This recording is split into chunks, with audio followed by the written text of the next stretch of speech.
Hello, welcome to Jason Cavness Experience. I'm your host, Jason Cavness. Our guest today is Dr. Dave Hester. Dave, thanks for being here today. Appreciate it. Thanks for having me. So, you might not remember this, but the first time we met, we were at this Create 8 Summit, right? And we're eating lunch, right? And you come in, and everyone's complimenting you on your clothes and your fashion style. And you're like, well, this person gave me this person gave me that. And I was like, well, but you put it all together, right? You did. Yeah. I remember that. And I had to learn to take the compliment at that moment. Yeah. So we'll quick talk about, like, you do have a sense of style and fashion, right? Why is it important that you like kind of present yourself in a fashionable kind of way?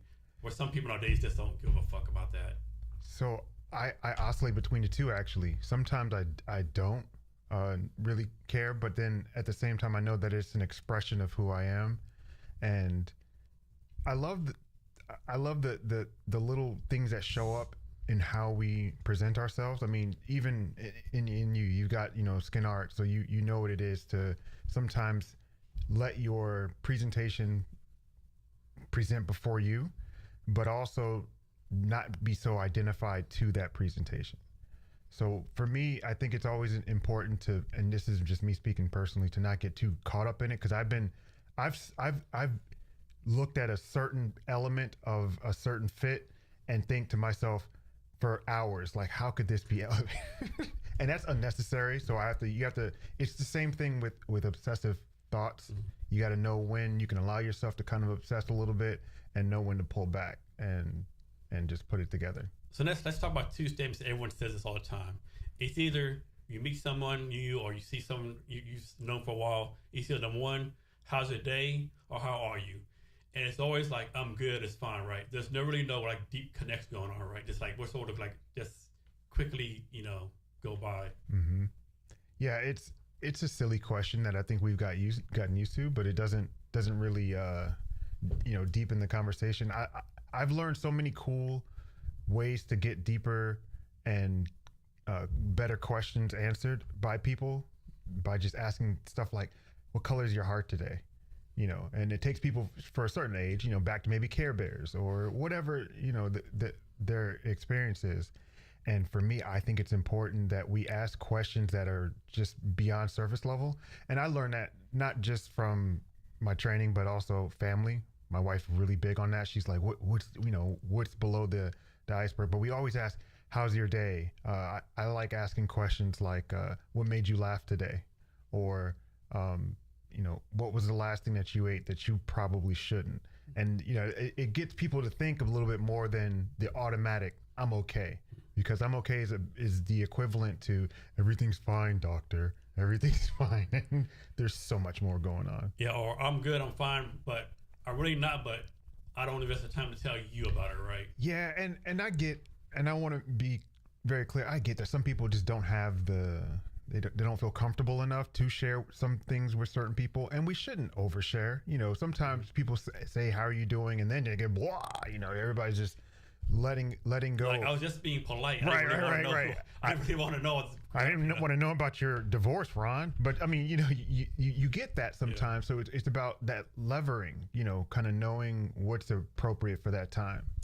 Why do you think it's easier for some people, like, instead of telling people close to them, like, what's really going on, sometimes it's better for them to like talk to strangers, like therapists or coaches, and we should really be like telling our spouses or aunts and uncles or closest friends, but it's not like a lot of like some random stranger. Why is that, you think? I mean, there's probably some better research that can clarify what I'm about to say, but I think it has a lot to do with bias. When you build relationships, you are biased towards being treated a certain way. Maybe it's conditioning. Maybe it's these things that you always know is going to happen, let's say with a spouse or a friend, because you've seen their behavior over time. And when you're talking to somebody who you just met, or you have maybe a topical relationship, there's like this unexperienced land, because maybe there's a part of it where that your stories will land a little differently because you haven't told your wife for the 14th time, and she's just sitting there like, okay, please tell me again this story, or friend, family, whatever. When you're talking to somebody who you don't know or you have a trusted relationship with, it's immensely helpful because you can build a deeper connection with yourself, because you're reflecting off somebody who's coming in with no skin in the game, other than maybe what service they're providing, or if they just want to be there as a qualified friend. But either way, they're there and they're giving you space and attention that other people may try to, but that attention changes because of the nature of the relationship.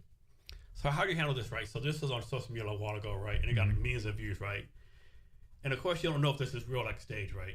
So this guy, he's kind of old, like 50s, 60s, right? He hit a spool of wire, right? And the spool of wire was about to, and that, he was telling us, like, man, I've had this spool of wire for 30, 40 years, about to end, right? And he's like, you said, like, man, my life is coming to end, right? The wife was like, get another spool of wire. What are you fucking talking about, right? And of course, you got blasted on social media, like, are you kidding, right? Your husband, like begging for, like, you be empathetic with him, or you just, like, blast him, right? Yeah, and sometimes they know what they're doing. It's a little bit of a nudge, because it's like, hey, maybe just don't. and we have to be, be open to that. So you have a statement where you say you're an irrational human being learning to be rational. Talk about oxymoron, right? It is, and I had to learn that about myself because I was very logical, always, logic, ethics, all that stuff was always like leading for me. And then I noticed how impulsive I could be, and how that led to irrational thoughts, irrational behavior. And when I learned, like, oh, I have this side of me, and the people who I supported as well also had that side, it was helpful to identify myself as someone who is always learning. Because that's what the oxymoron is. For me, it means always learning, always changing, because that's what we have to in order to survive in certain situations. And when it comes to being rational, we're irrational beings. Humans, we do some silly things, like really, like I'm talking Muppet level event things, real daft. And at the same time, we've got these great inventions. We do these great things for each other. We do all these kind things, but at the same time, we can be irrational. So it was kind of me reflecting on myself, reflecting on the world, reflecting on everything, which I know sounds, out there, but it also seems like men aged 15 to 25 are definitely prone for doing like silly stuff, right? Easily. Like 15 to 25 men, like the stuff back in the day I was like, what was I thinking about? Listen, the amount of risks, unnecessary risks that were taken between that age, that's why I think they get a bad rap. But I think Gen Z and an upcoming Gen Alpha are showing us something completely wild, which is they're not into the thrill-seeking things. It may have shifted. Instead of them doing the wild things that we would do and dangerous things, there's maybe gambling, or maybe spending copious amounts of time online. But at the same time, their generation, they're not engaging in those risky behaviors where between, like you said, 15. Now it's even up to 30. They're saying that the human brain is still even developing up until 30. And I think that should give us a sign that we should maybe start giving a little bit more space for people to develop, and especially knowing that life expectancy is increasing too. So, isn't there something that says like female brain finish development like 21 and men's at 25 or something like that? Yes, and I want to be cautious and say that even though that has been shown in the evidence, there's no difference in like really the male and and like there's no female brain, male brain, real different. They're just both function differently given what they each have to do for the body.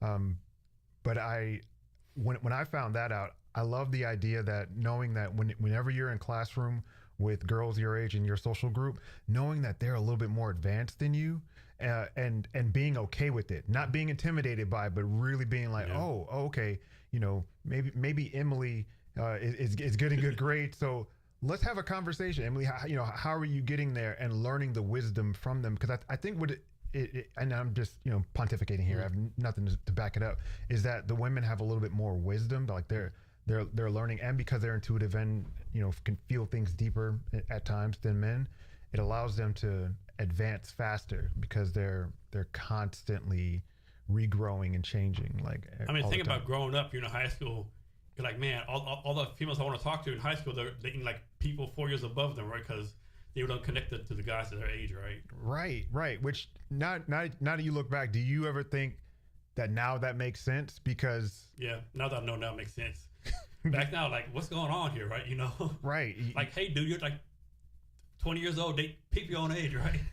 And you're familiar with that because you have the military background, and I grew up in a military town, so it was very much so the older military guys coming in with the brand new, you know, rim stuff. And, and at first it was like, what are y'all doing? But didn't make sense. It's like, oh, you know, you kind of meet at a certain level. Exactly. So Gen Z, one thing I think I admire Gen Z for is they pretty much push the mental health day, right? Which I think is good, right? Right. But having said that, like every day can't be a mental health day, right? Like there's goodness, like, you know, working through stuff, being resilient. So talk about the balance people need as far as like taking mental health days, and like, because like if you take a mental health day every time your team needs you on a project, like that's not a good look. I don't think, right? It's not just a good look. It's a continuous letdown of your team. And I'm not judging, but I'm saying this: if it's used to excess, like you're using it because, I'll say me. I'm going to use myself as an example. Let's say I'm triggered because I know at this coming meeting there's going to be a few people that I've had some personal tiffs with, and I just do not want to see them. And so I'm triggered that meeting's happening, and this meeting is going to be scheduled on a Friday, which I don't like taking meetings on a Friday either. I'd, you know, rather chill on that day. So I'm going to take a mental health day. You know, that is in my estimation letting my team down. But then it's also me not looking at what's really going on there, because in that statement I said because those people are going to be there, that triggered me. Mm-hmm. But instead, you know, looking in a different perspective, knowing that, you know, we trigger ourselves because of our experiences. What is it that really triggers? Oh, I know what it is. It's because when I brought in this new research, they scoffed at the initial data, and that hurt my feelings. And I don't like my feelings being hurt. You know, well, now I know what that is. I can address it. I'm using those as example, as my personal example, so that people can see that it's important to take the mental health day. But just like anything else, you don't want to overuse it. It's the same thing as the boy cried wolf. Yeah. You know, I've working in HR for years. I've had to have those conversations where it's like, well, what was happening? And you know, it's the same thing. It's like your grandma died 6 times. Like, is she okay? You know. So I got a funny story. So when I was stationed in Korea, so my job when I first got there, everyone who came in Korea from private to lieutenant colonel, my first job was every officer came, I assigned them career, right? Mm-hmm. And for the first 3 months, I would get these emails from these, so there's a lot of Korean Americans who go to Korea, like serving Korea, right? They would come and, hey, Captain Cadmus, you know, I'm coming to Korea in 2 months. Just found my family's soul. Just found out my grandma was really sick. Can I be in soul? Yeah, sure. It took me like 10 grandmothers to realize I was getting scammed, right? Yeah, and then when you realize you're being scammed, how did that change how you looked at them afterwards? Like, as far as a little bit more negative, yeah. A little bit more like, you know, like, okay, you fooled me 10 times, like, right? Yeah, I need some paperwork or I need something, right? Yeah. Now, like I said, everyone to ID. And what I did change one thing. I would purposely keep like soul career, like maybe like less filled up. That way, if someone did have a real issue, I'd be able to like easily put them in there. Yeah, and you had some ends if it was necessary. Yeah. But for the people who are taking advantage, you're like, come on, don't do that. Yeah. And we're pattern recognition machines, humans, so we're gonna find ways to game the system. Yeah. You know, the big thing now is scamming. That's a way to game the system. Yeah. Which, you know, I'm not knocking, but at the same time, when you do that, you're creating or perpetuating the challenges that are probably going to, you know, potentially come back on you too. Yes. Because like you said, there would be maybe more regulation, more expectation, or if you're a part of that team, are you taking that mental health day because you just really need it? Mm-hmm. And then also, what are you doing with that mental health day? I think these are always questions I ask myself. Oh, that's a good one, yeah. Yeah, like, what am I doing? Because I've taken a mental health day and then looked back on that day, I didn't do anything. And not saying that production was my goal, but meaning like I didn't do any of the practices. Yeah. I didn't meditate. I didn't go touch grass, look at the landscape, you know, get in the water. I didn't do any of those things. So, how did I improve that day? Yeah, taking a mental health day and drinking a case of beer is probably not a mental health day. Ooh, you're probably going to have take 2 others after that because, oy. So what is neuroscience? It is the study of the brain and the nervous system, which is kind of the conductor and executor of our body. You have the prefrontal cortex, which is kind of part of your, you could say CEO, kind of helping you make decisions and leading the way. But then you also have the other part of the nervous system, which I like to always remind people that we co-regulate each other. We co-regulate each other's nervous systems. That's why humans in proximity can either be eternally good or, challenging.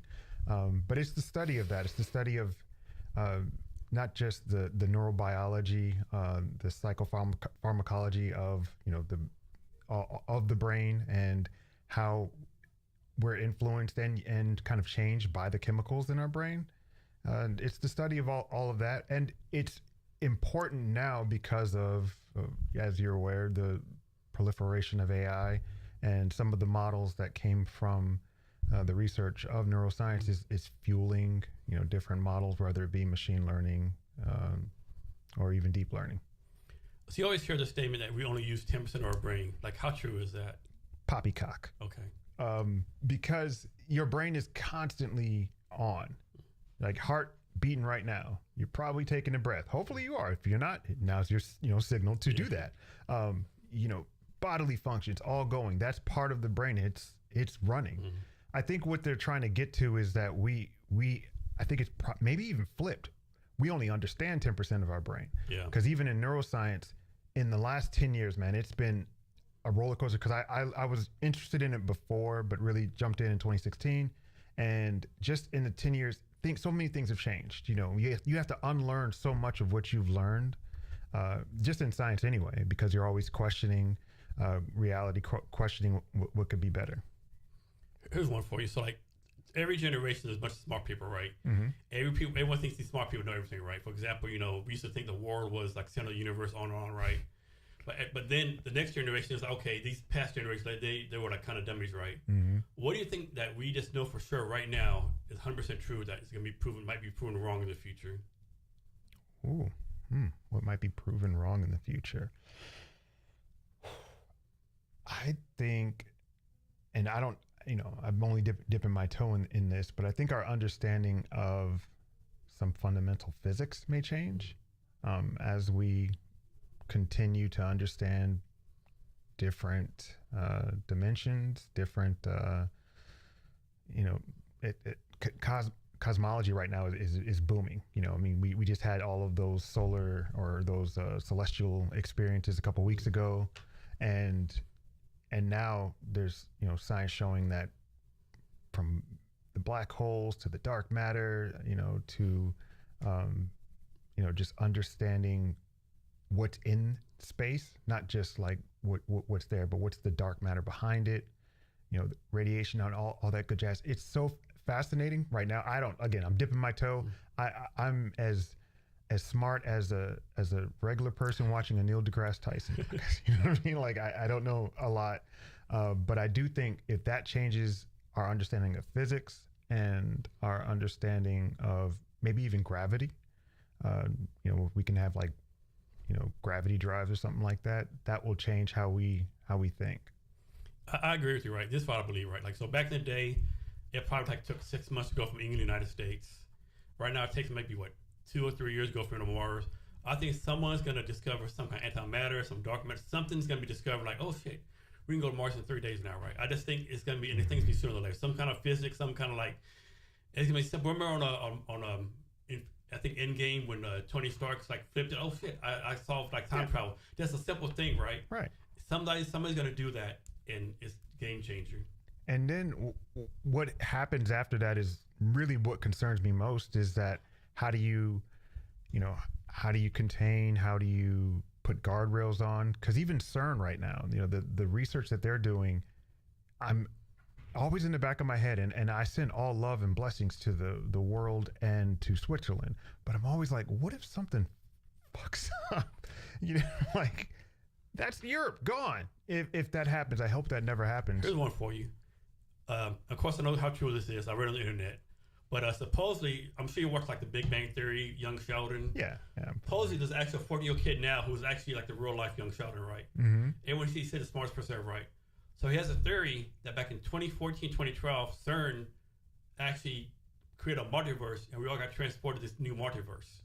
Oh, let's get into it. It's fun. All his math supposedly maps out. Like his math like works for everything, right? Mm-hmm. But of course, the thing is, if it did or didn't, like, does it really matter to people like us, right? I mean, it's good to talk about. It's good to talk about, and maybe this is a form of cultural entertainment, and that kind of collective unconscious entertainment that we all kind of share.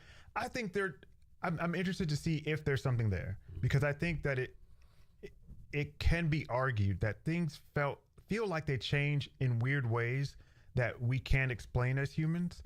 And in my experience,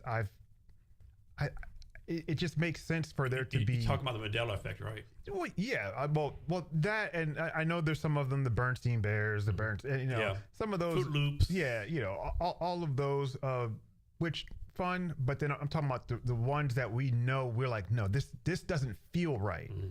Something is off, and I'm more curious about how does our consciousness pass through to connect all of those when we make so many decisions every day.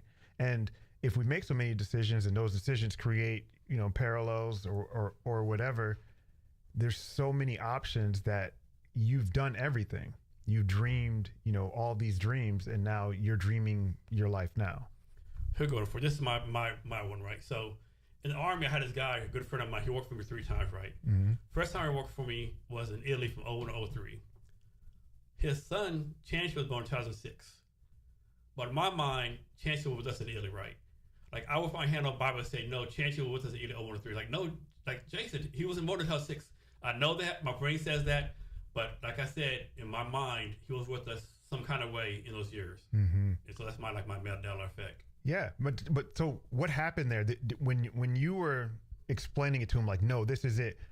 What was going on? Like, what led you to be like, no, this is it? Like, I know this is it. I just something in my brain like telling me, hey, no, like I know logically it was 2006, but like there's no proof he was there. There's no picture, but yeah, in my mind, no, chance he was there. And so, what I think is again happening there is we're getting glimpses or pictures into other options. I like saying realities and dimensions, yeah, but there are options, that may have actually happened, and you're catching remnants of it. That's really the hard problem right now is consciousness, and that's actually it's not like a question, is consciousness, because we're still understanding it for ourselves, and then we're questioning the consciousness of other non-human beings. So I think once we're understanding that, now I want to go back. I know I mentioned cosmology and stuff, but consciousness, I really think that will really change everything if we understand that, there are many dimensions and our consciousness passes through them. I think there's a stat out there that says like 7% of people like have a second voice in their brain. Mm-hmm. And like people like, but there's no voice in my brain. There's a voice in your brain. What are you talking about? Like, how insane is that? People like, I talk through my brain partner or whatever. You don't have that, Okay, so I had a client one time, no internal dialogue. Mm-hmm. And one of the challenges was because of what they were going through, what they at times needed was an internal reminder. Mm-hmm. And part of the, CBT practices, the cognitive behavioral therapy practices, they were, kind of tasked to do kind of that internal, like, what was happening? What were you thinking? And they were like, I wasn't thinking anything. I just did it. Yeah. And I'm like, and it was for me, the first time going through that, when I was going through my training, I was like, yo, you're telling me like you hear nothing. And then you mix that with the people who believe that they're conscious, like they know that they're conscious, but they don't believe like everybody else is an NPC. And it's like, no, this experience is all mine. Wild things like that, when you see that in work is crazy. So this one time I believe too, right? So I have no proof of this. Like, I think when you have a dream it's actually you from another multiverse trying to communicate with you. It's trying to tell you, hey, I'm this other multiverse. I'm doing this right now. Yeah. And of course, you have nowhere to communicate back with them. Okay, let's play with that. So if that's the case, right, when you have, I call them tension dreams, where it's not necessarily a nightmare. It's a dream. It's, you know, fantastical or whatever, but whatever brings you tension, whether that be stress or survival or, you know, flying, whatever, it gets woven in there. Do you think that the tension dream is trying to alert you to something or prepare you for something, or do you think it's just what another multiversal you went through? I think what another multiverse me went through. Okay. Yeah. So, okay, how do you? I'd never thought about this until this very moment. How do we contend with the fact that a lot of our multiverse selves have died? I never thought about that.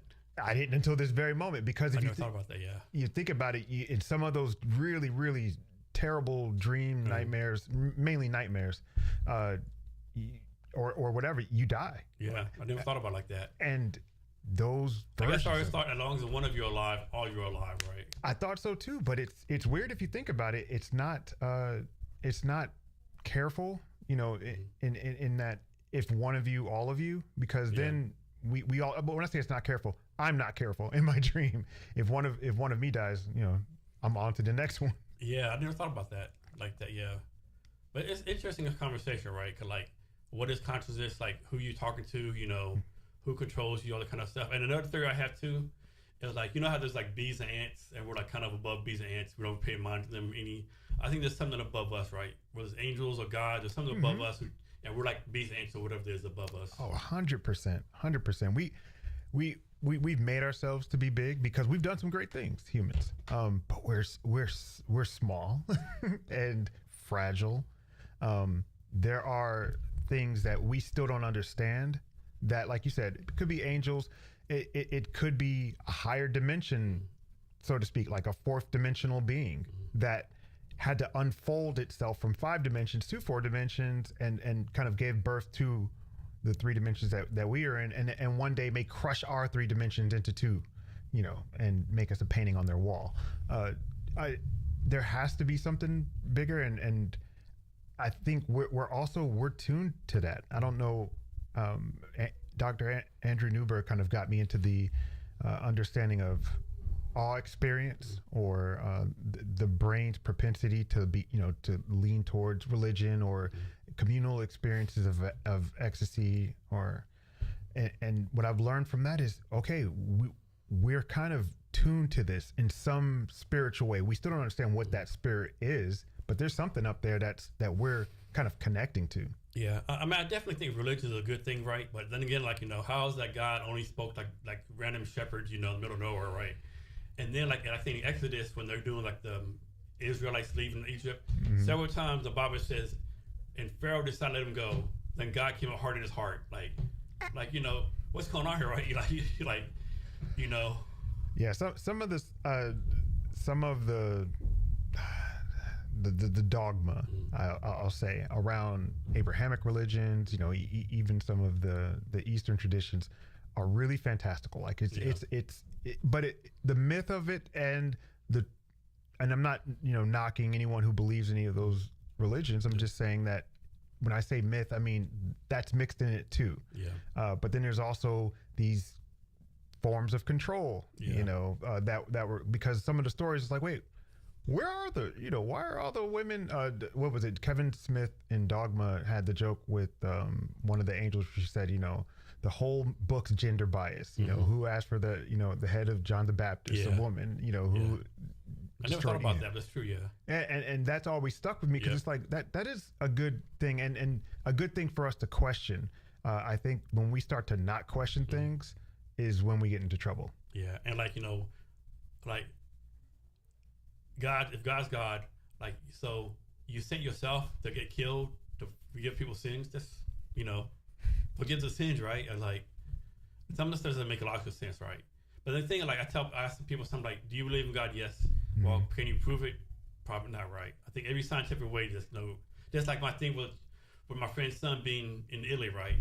I can't prove that, but I believe it, you know? Yeah. There's a lot of, but here's where I'm getting open to what we believe, what we see, and hear and whatnot. But whatever we believe becomes truth. And I think that's wild, because things that we know are fundamentally true for everyone, people are starting to believe is not true for everyone. And I have this weird feeling that we're shifting towards not believing ourselves, not believing reality. I agree. I mean, people don't think about this. Like, pretty much every religion is kind of the same thing, right? It's all the same rules. And the biggest factor with religion is where you're born, right? Because, you know, if you're born in, like, you know, Dallas, Texas, you're probably not going to be Muslim. If you're born in, like, you know, some town of Saudi Arabia, you're probably not going to be Roman Catholic, you know? Right. So.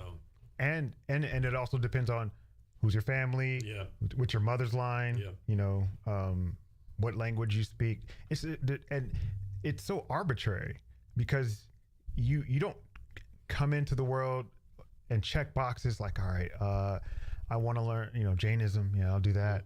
And, you know, I want to be, I want to live in the global South. All right, check that. We don't do that. We just, we get essentially what's considered the lottery. And I think that's fascinating when you look at how different people grow up in different environments.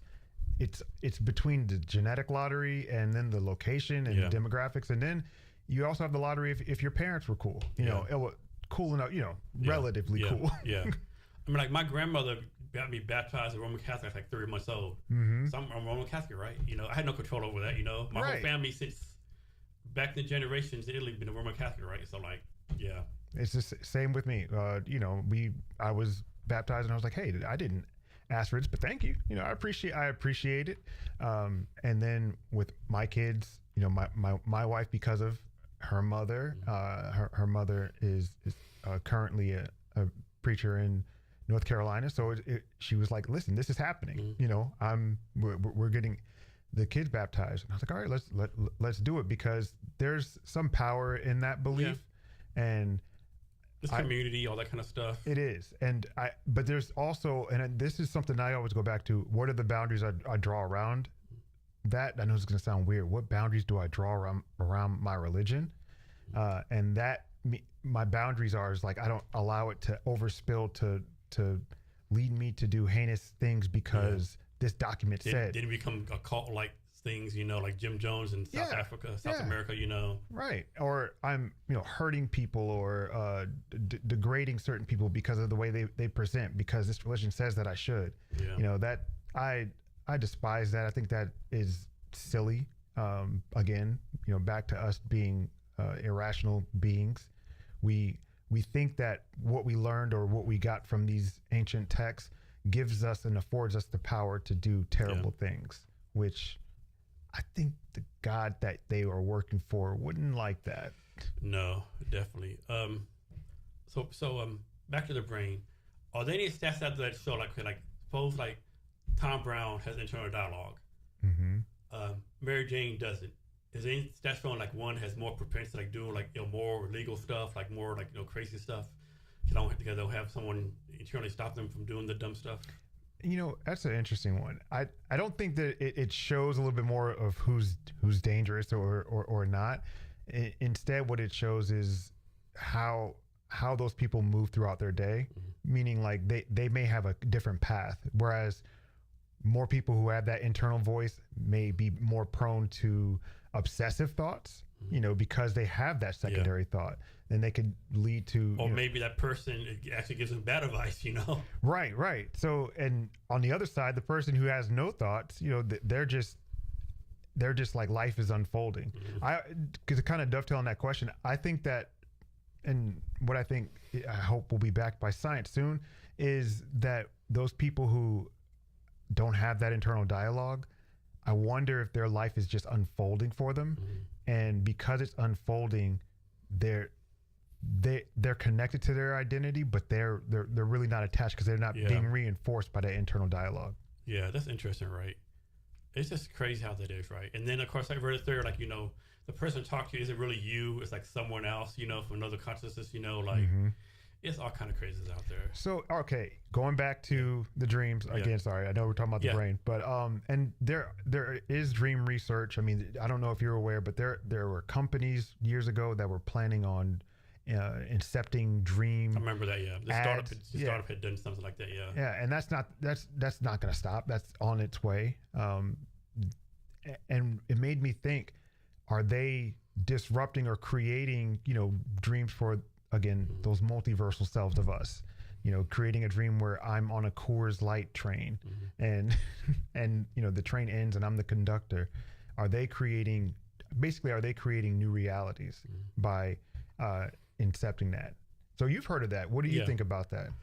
I mean, I don't know how they do that, right? Like, they're going to go in your brain and incept a dream. It's just like some movie fantasy, right? I don't know. Like, it does, but back in 2014, and I can't remember her name. That's why, again, I mentioned my laptop, but I remember worked for Facebook, but she had presented some new tech that allowed you to basically project dreams, so to speak, using EEG and I think some other sensors.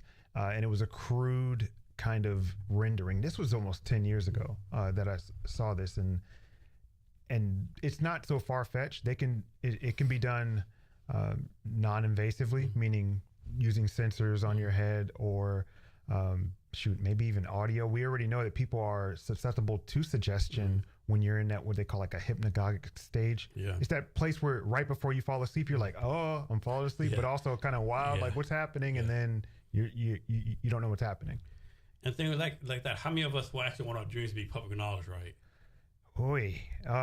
Because some of us have dreams like, oh wow, like, man, I'm glad it's a dream, Yeah, I mean, okay. How many times have we been, especially if you have a significant other, woken up by your significant other because they had a dream about you? Yeah. That will go up, a bunch more if we're sharing our dreams. Yeah. But I think, what does that do for us in the future of privacy? Because you do have companies that are doing more invasive ways of digital connecting. Like I've been following Synchron. I think I mentioned that to you. They go through the nose, and that's wild. Then you have Neuralink, all these other players who are doing more invasive brain connection. What happens when we're in a post-privacy world where you're directly connecting to someone to your brain, which means yes, dreams, all of that, maybe thoughts, maybe even suggestions are clearly pushed through back and forth because that transparency barrier is gone. Remember that movie a few years ago? I can't remember the name of it. Basically, like, they could predict who was going to do a crime ahead of time, right? Minority Report. I think that's it. Yeah. Like, man, that's scary. Like. That's already happening. Well, they started that with the, what's it called? Facial recognition, and the algorithms were terrible. Dr. Joy Bolawini from MIT and her algorithmic justice, fought that and got them to, especially Microsoft, to pull back on that. But they were using that along with certain recidivism algorithms for certain cases, and judges were using that to predict who was going to come back in front of them faster, and that they were allowing that to inform their decision when they were sentencing. This stuff is happening already, and maybe it's not as, again, fantastical fantasy where you have Tom Cruise and a nice bald lady sitting in water predicting it. It may not work like that, but we're feeding this system immense data, and then we're believing it. Oh my gosh, it's, again, thought of something else. So a lot of what we're seeing right now is companies, businesses, and governments like believing the AI the same way a 16-year-old would if they said, write me a paper and put it in this thing and make sure you cite your sources, and then just believing what you get offhand. That's kind of what's happening now. So what's your take on this? Like, suppose you have a dream, and you're dreaming of someone you haven't thought about in 20 years, right? Mm-hmm. Is that something to tell you, hey, you haven't talked to this person in 20 years to go reconnect with them? Or like, what do you think that's about? I like to play with that. Sometimes I read this book by the coolest name of a doctor I've ever seen, Dr. Kirby Surprise. I was like, that's funny. But he had a cool book about synchronicity. And he talked about how sometimes when those dreams happen, you wake up the next day, that person calls.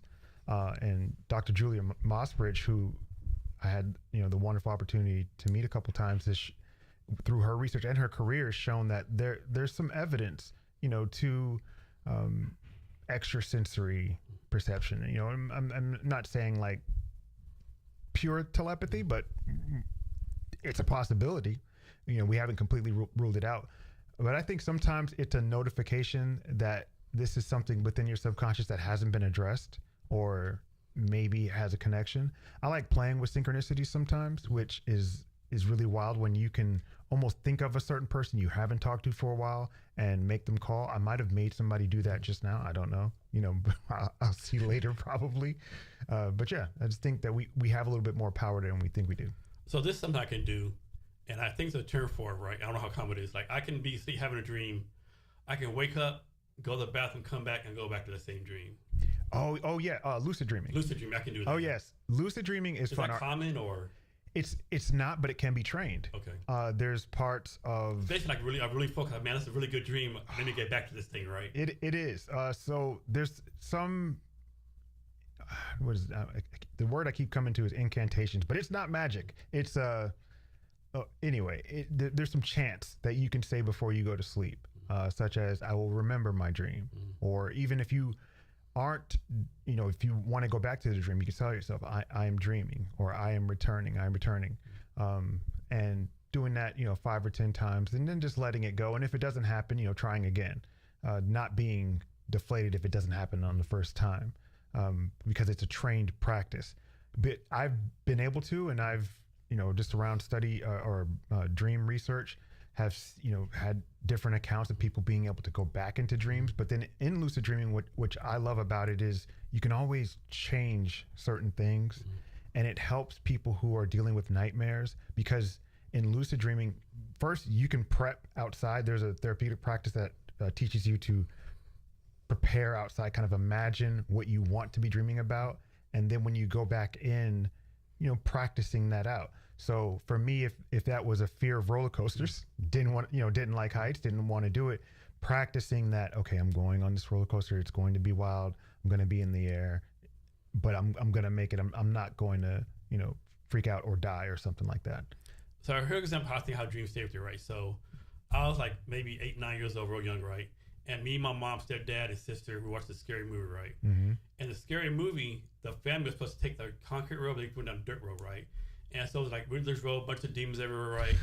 So I go to bed, and my family said, heard me scream, right?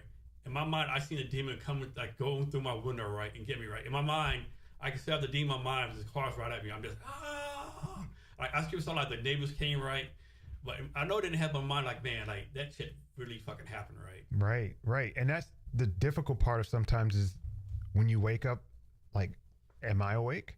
Because I've woken up and then thought I was awake, but really wasn't. That whole media trope where you wake up in a dream within a dream. Mm-hmm.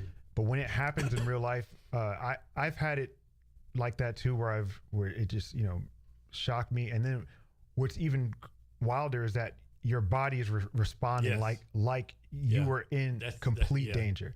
I'm drenched in sweat. Yep. And this ain't AI, this ain't a dream, this is happening in real life. Right. And it's so, again, interesting that we do that in a state where our brain is basically turning us off. Mm-hmm. The recent movie Hail Mary talks about Rocky and that character and how they have to they basically have to shut their body down to rest. We do something similar, but we can get up if there's danger. They can't. But with us, I think that it's fascinating that we have to sleep, because that's when we clean our brain. That's when we grow. That's when we learn. But then on the other side, when we sleep, there's this chance that you could have a terrible experience and you wake up wild. Exactly. Yeah. I don't think people realize how important sleep is, right? Because it's basically like when you sleep, your body's like doing maintenance, right? Mm-hmm. We are. I love going back to that's when we learn. Mm-hmm. Yeah, I used to think like, no, when I'm in classroom and I'm trying to work it out and I'm doing all of my notes, that's when I'm learning. But it's really, again, you're replaying in your brain. And that's a part of, I think, the dreaming too, is it's because sometimes what you're learning in that day's experience shows up in your dream as an element. And it's a way for you to again, encode that into deeper long-term memory. from short term. But with the dreams, I think we forget how far we can go. Yeah. Like how much we can stretch, and we don't think about that. Sometimes we dream, or we have dreamless sleep, but all of that's a part of sleep. That's our maintenance. We are cars, and our mechanic at times is sleep. As same with exercise, same with proper hydration and food. So why do you think some people can actually get by on only 4 hours of sleep and they seem like they're performing like, oh my gosh, like actually well, right? Oh my gosh. Okay. When I was 21, I thought that's what you had to do to be successful. I thought for you to be successful, you have to sleep 4 hours a day, because Albert Einstein, I think it was Abraham Lincoln, all these great men slept 4 hours a day. Supposedly Elon Musk. Supposedly him too, yeah. So it's I was like, I don't need sleep. And then, there's this Nas record, Sleep is the Cousin of Death. So I was like, I definitely don't need sleep. And for years, I worked an overnight shift at a gaming cafe overnight, and it was horrible on my body. And I think, yes, we can make do with it, but to be optimal, I just have questions if that is enough. And I'm not saying that the traditional 8 hours is enough. Some people 6 hours is enough. For me, I learned to modify my sleep when I was working overnight and do this. I mean, this is more recently. I didn't do this years ago, but I'd modify my sleep, do a 4-hour sleep and then a 90-minute non-sleep deep rest, and use that as kind of a refresher before I'd get back into work. So I have a really good friend, Kyoka, right? We were in the Army together back in the day, known him for 30 years. He's one of the person, he only sleeps 4 hours a day. Mm-hmm. What's crazy, like, if he goes to bed at 10 o'clock, he's up at 2 in the morning. If he goes to sleep at 2 a.m., he's up at 6 a.m., right? And then he can't go to sleep, right? Mm-hmm. And he's done a lot of good stuff in his life. He's been a millionaire a few times, done some stupid shit, but he's like 4 hours, And so, I mean, not to put his business out there, but what does he do when he wakes up? He gets back to work? He just does stuff. Sometimes he does stupid shit, Oh, yeah. I mean, sometimes, he does business stuff, but yeah, he just like does whatever, yeah. But yeah, as long as I've known him, like. And he's like, man, Jason's a fucking blessing and a curse. Being able to do that, you mean? Yeah. He's like, man, I love sleeping. Yeah, and that's one of my pastimes. When I was a kid, my favorite thing to do was to sleep. Yeah. Because I knew I could possibly dream. And then I also just like sleep. I like waking up. It's like every time I wake up, it's almost like I got drunk the night before, even if I didn't. But when you're waking up, it's you're kind of hazy, and that's always so fun to me, because I'm like, it's almost like I'm reconstituting myself together to go out and be in the world. Are you in the bed? It's like the perfect coolness, the perfect whatever, Yeah, and then you're just like, all right, now I got to get up and go to work. Yeah. What's your take on simulation theory? I will say this first. If simulation is true, my guy needs to step his game up, right? My simulator, like, man, what are you doing up there, right? Like, oh yeah, your developers are trash. Yes, exactly. And if you can hear me, simulator or architect, please fix this. Simulation theory is plausibly possible based on, I think it was Socrates, maybe Plato. I might be conflating, but either way, the whole image, and yes, we're doing that right now. When whatever we see on our screens, we believe it's programming us, it's changing our behavior. And if it is a simulation, and what is it a simulation to? I think that's always the question. And some people ask the question, or from a religious point, why are we here? Which I think is the wrong question. I think a better question is, what are we here to learn, or what are we here to change? And that's what I think is, if this is a simulation, maybe it's a simulation in some far off, galaxy, some kids, their equivalent of a super, quantum computer that they're having fun with. Okay, well, you're playing SimCity. Some of your Sim cities are burning. You need to address it. Here's one for you. So let's suppose you're 20 years old again, right? Mm-hmm. You have two options. Option one, you get to live at 80 years old. You have a normal life. You do some stuff, middle class You know, you have to sleep, you know, get sick, all that kind of stuff. You got kids, grandkids. You die at 80, and probably future generations no one remembers you, right? Mm-hmm. Option two, like, you don't have to sleep. You're always healthy. Everything you do touches the gold. You do something like you cure cancer, or you like invent a new way to travel. Like you do something where everyone will remember you for life, right? Right. Unlimited money, do what you want to, but you die at 50. That is I'm gripping with that one. I'm gonna go with the 80. Okay. I'm gonna go with the 80, and it's not an easy decision. Yeah. I want to talk about. So I tell this: 90% of people pick what you pick. 90% pick your answer. Yeah, and here's the thing. To me, it's kind of surprising. To me, to hear that is surprising because sometimes I'm in the outlier group, but I think I fought the outlier group, and here's how I talked myself out of it. I saw first the opportunity to do something that makes lasting change is top of mind whenever I do anything. I hope it inspires someone else to do something greater, and to do something like incredible, like curing a cancer where it's with your name. Your name goes through the annals of history.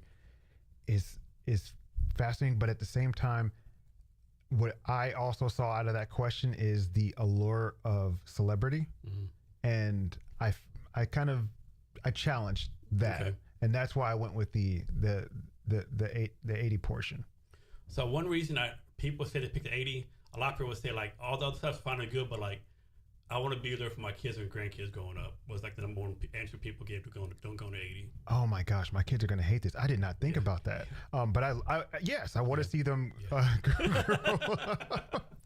But it's not that I wasn't thinking of, now I am. Now I'm thinking about them. I was more so just thinking about the fullness of life, because though someone who has, a long, here for a short time, not a long time. Sometimes that's the joke. But even some people who are here for a long time, they have networks, they have connections, they make differences in smaller ways, which may not be as in your face or well documented as this person cured cancer, but it may be this person helped me through a difficult time, which helped me be a better father for my kids, which means I'm not raising effed up kids. So what's your take on psychedelics? I love them. I'd like to try some more. I think that, again, when I talked about the psychopharmacology of what we are learning about psychedelics in not only research, but especially for support with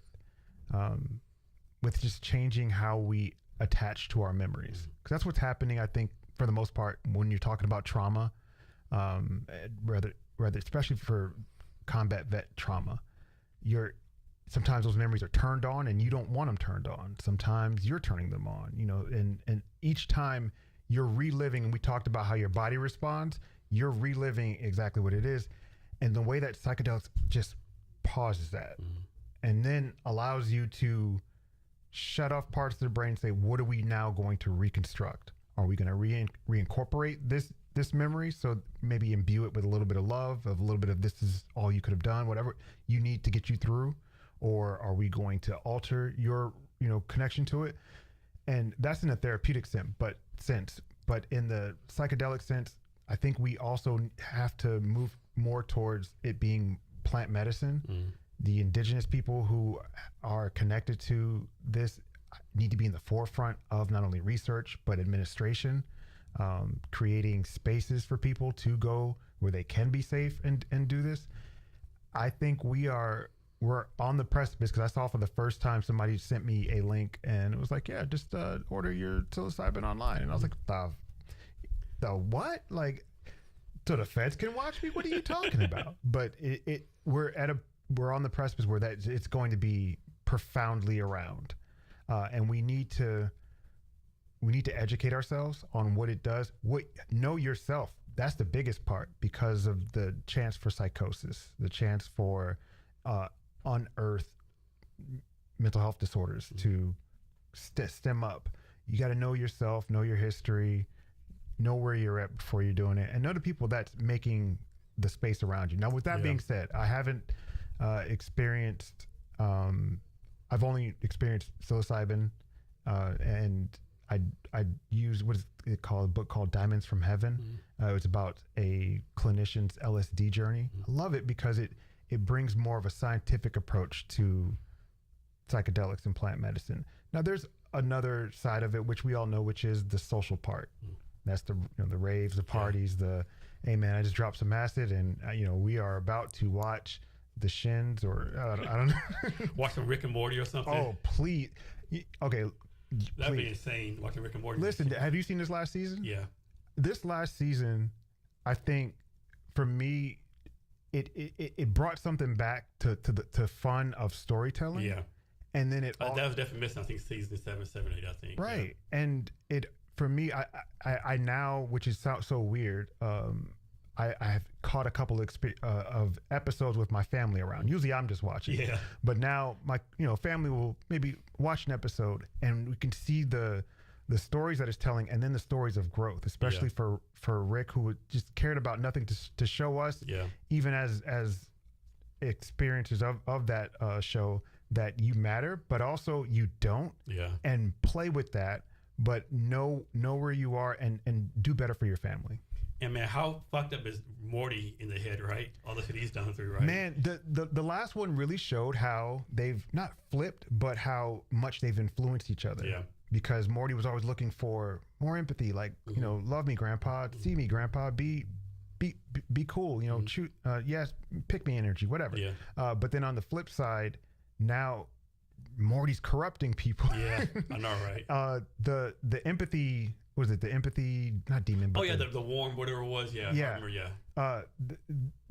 That for people, I don't think it's too far off. No. And there was this book that I love by Ramez Nam called Apex, and it talks about just being able to have a filter that could turn down anxiety or fear or empathy, or maybe increase your serotonin or something like that. I mean, it would do that specifically. And when I saw that, I was like, wow, is this not a preview of what can happen? Yeah. So so you sound like you're familiar with the series. How are you dealing with the voice changes? I mean, if you don't pay attention, you don't really hear it, but of course the voice changes are there. They're kind of, I mean, they're there, of course, right? I don't know. It's of course you wish the original voice was there, but I understand all the stuff that he got accused of stuff and he was proven innocent. They didn't bring him back, whatever. I don't know. It's I tried just the TV, what's the show? Fresh Prince of Bel-Air. Yeah. The first season. Viv. Yeah, and Viv got knocked out, Or how about this? Remember where the show Family Matters? Uh-huh. And that had a young girl, and they sent her to the room, and she never came back downstairs. Oh, that's right. They sent her upstairs. She never returned. Stuff like that. Yeah. It happens all the time. I mean, it does. And is it preferred? Of course not. Right. I have this slight feeling that this change was necessary for it to grow. Yeah.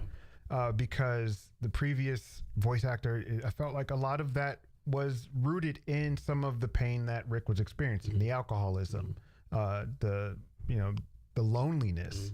And now with the new guy, he gets to explore kind of, more layers of it. Yeah. And it's fun. And I'm not really deep in the fandom yet. Like I hear people talk weird about the fandom. Like the fandom thinks that they're smarter than everyone. I'm like, whoa, no, it's I think it's an accessible show. Yeah.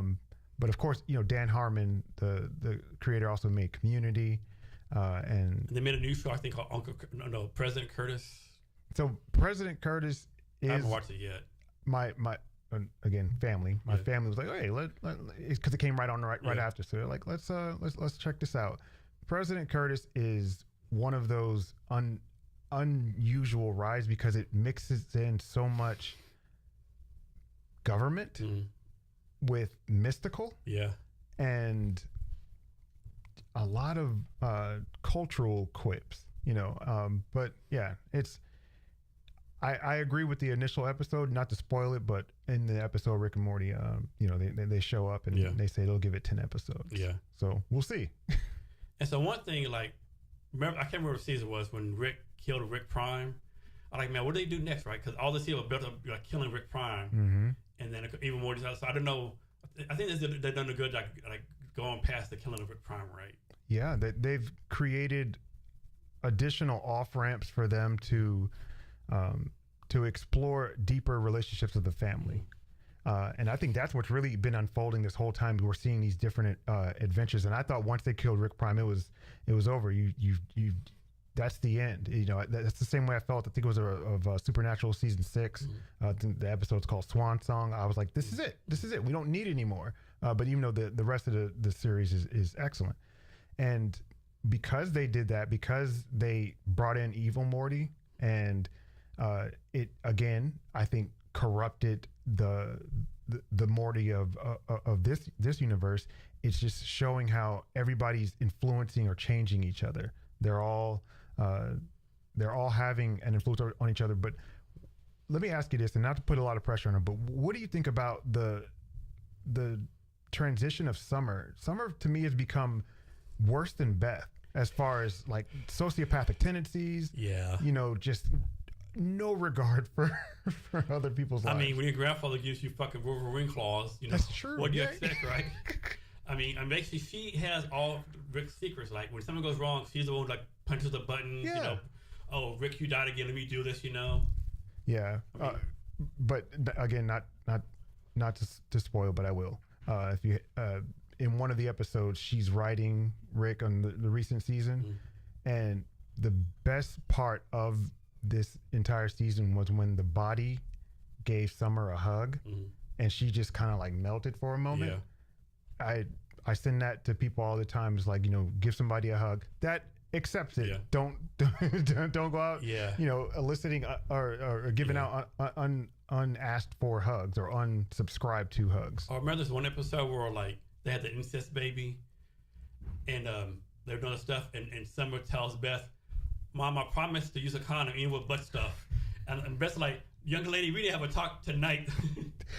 When she said that, I was like, oh my gosh, this is probably the first and last time I'll see this episode. Because what you already have bigger problems. Yeah. And his name is Naruto, and he's in space. And the ridiculousness of the show, I think, can help people get through some difficult times that they're going through. One thing I realized, and I don't know if other people have, at the end of the episodes, there was a different tag piece or whatever. And one of them had a guy with a wife, and then over the seasons, it's the same image, but the wife is gone, and he's like drinking and sad. And then, you know, as the seasons go on, now it's back. And I think it's Dan Harmon. I don't know, but I remember reading something about that there's actually on purpose or something. I remember reading something about that. Yeah. Yeah, and I think that's again another undercurrent showing the trials of life. On top, great stuff going on. In the dumps in your relationship, you know, having to deal with substance abuse or substance, and then the rise back, and then how do you maintain that and still grow from that? So I don't know. I just thought about that. I was like, that's cool. Here's one for you. Like, that's Caesar Rick, right? And I can't remember what Caesar was. Remember the season when he clones Beth? He makes 2 Beths, and so they go back and they're like, they do something like, do you want to know who's who? Like, no, we don't care, Dad. And so he puts the mind blown thing in there, right? And the mind blown shows that, you know, like he made the 2 bets. Like he cloned the Beth of his daughter, right? One super said to clone Beth, other said Beth. So it shows him taking the name off and twisting them around, right? Big money. Yeah. And he tells himself, man, I'm a horrible father, right? I wonder if season 9 Rick does that. I don't think season 9 Rick does that. I don't think so either. Yeah. I think he's seeing the effects of what he's done, because they've slowly unfolded that Beth is a psycho too. Yeah. Remember her little childhood playthings she had? Yeah. And then the Floofy Land. Yeah, you have a whole pocket dimension where you do, you know, psychotic stuff to it. And a part of me wonders, did that help her be a little bit more of a homebody terrestrial mom, which I just realized this year that it's based in the Pacific Northwest. I didn't know that. This year, the writers have confirmed it's maybe south of Seattle. Okay. Maybe like a Tacoma suburb. Yeah. But there's so many small things that are in there that when you look throughout the Okay. seasons. Like if you remember when everybody got Cronenberg, they were like, we're going to go to Seattle and kick some, Yeah. beat up some Cronenbergs. It's such a Pacific Northwest show. I think in some of the wildness, that we have here, you can see everything from a mountain to Bigfoot, Yeah. to a troll to a great punk show. You can see it all in this area. So back to psychedelics real fast. So like, I was in the military. I can't speak for all military veterans, but pretty much every military veteran I know does some kind of psychedelic, right? Either because the VA gave them too many pills, whatever. Every military veteran knows take some kind of psychedelics and they swear by, right? They're like, it's the best thing ever for me. Now, okay, so you're seeing the effects of people getting it, and they're. And according to them, it's improving their lives, improving their depression, all that kind of stuff. Yeah. I love to hear that, Yeah. because my history of work has been around veteran support, and I've seen how our system hasn't given them the best attention that they needed, or the best system process that can help them in times of need. And I've just seen so many of them, because of not having the right care, go into dark places. But at the same time, I'm hopeful that now, if that's helping, that can be expanded upon. Yeah. Because I know there's a system within the system. So depending on how many years you did, depending on how much your percentage of disability you get, whatever, how can we expand that so that everybody can get it? And plus, different people handle different things differently, Right. Yeah. And I'm curious though, with the psychedelics, are they also giving them pathways to integration? What I mean by that is, when you do plant medicine, one of the key parts is after it's not just like you do a heroic dose of psilocybin and then the next day go to work. That's why people don't go to Burning Man and then go to work the next day. You got to take some time to kind of separate it all. That's integration. Yeah. And I'm curious how they're doing that especially for veterans who probably just have normal lives. I mean, they got a 9-to-5, they're working businesses, depending on what their job is. How are they facilitating integration? Yeah, that's a good one. So talk some more about how you've been supporting the military with all this kind of stuff. So it started in this far-flung time of the 1900s and 99s. I worked for... Or as the young people say, the late 1900s. Yeah, the late 1900s. The first time somebody jokingly said, "Oh, you were born in the 1900s," I didn't take offense. I was like, "That's pretty cool." I was like, "I'm still here." I survived. But I started working at what was then called Pope Air Force Base. It's out. It's no longer there. It's been absorbed into Fort Bragg, which is now Fort Freedom. They've tried to change it. I have no idea now. But anyway, around that area, I working with the officers was so much fun. Now, of course, this is an air base, and it's not lost on me how different branches look at each other. My first job was with the Air Force. My father is in former Army. My uncle, Marine. My wife's whole family, Navy, and even out here on Whidbey. And working with the Air Force is so much fun because they do. I'm not trying to put them out there, but they do stuff a little bit differently. Like, it was the first time I got to hang out with executives, so to speak, and to see what executives can do, like taking an hour and a half lunch and maybe going to hoop, for lunch as part of your physical activity, but then coming back and doing work for 2 hours, and doing a couple meetings. So then after that, I transitioned to the VA in Fayetteville, North Carolina, and I worked in the records room. I was a part of an organization that supported the severely handicapped. Because of my disability, it allowed me to be a part of it and get a pretty cool job. And so I worked directly with veterans who were having difficulties with their records, which at that time was this is paper, people. This is, we were digitizing, wasn't even on the runway yet. And veterans needed that for continuing care. So then transition from that. I've always been what I call military adjacent. Mm-hmm. I've worked for the military in different ways, but never been in the military. And then went from there to Military One Source, just supporting supporting people with clinical help, and then also training parts of the West Coast branch. So you work for the military. Like, what can you tell non-military people who have no knowledge about how the military works, like what the military does or doesn't do, or like maybe what civilians get wrong about what military people do or go through? Okay, I think the first thing is to always be curious. Always be curious. And sometimes it's learning certain acronyms. But then it's also moving beyond that and being curious in their experience. What I mean by that is when I meet a vet, especially if it's, I'm doing something like, hey, let me buy you a drink or let me buy you something. I'm curious, what drove you to join the military? And then what was your takeaway afterwards? So like a little beginning in, like, all right, how did it start and end? And then in between there, if there's an opportunity and if there's a safe enough space, asking things like, what was your MOS? Where were you stationed? But what I think people should know about veterans is that they, first off, are human, but they've been, I hate to say it, they've been dehumanized and they've been commoditized into being government issues. That's what GI is. And so because of that, sometimes I think society looks at them the same way.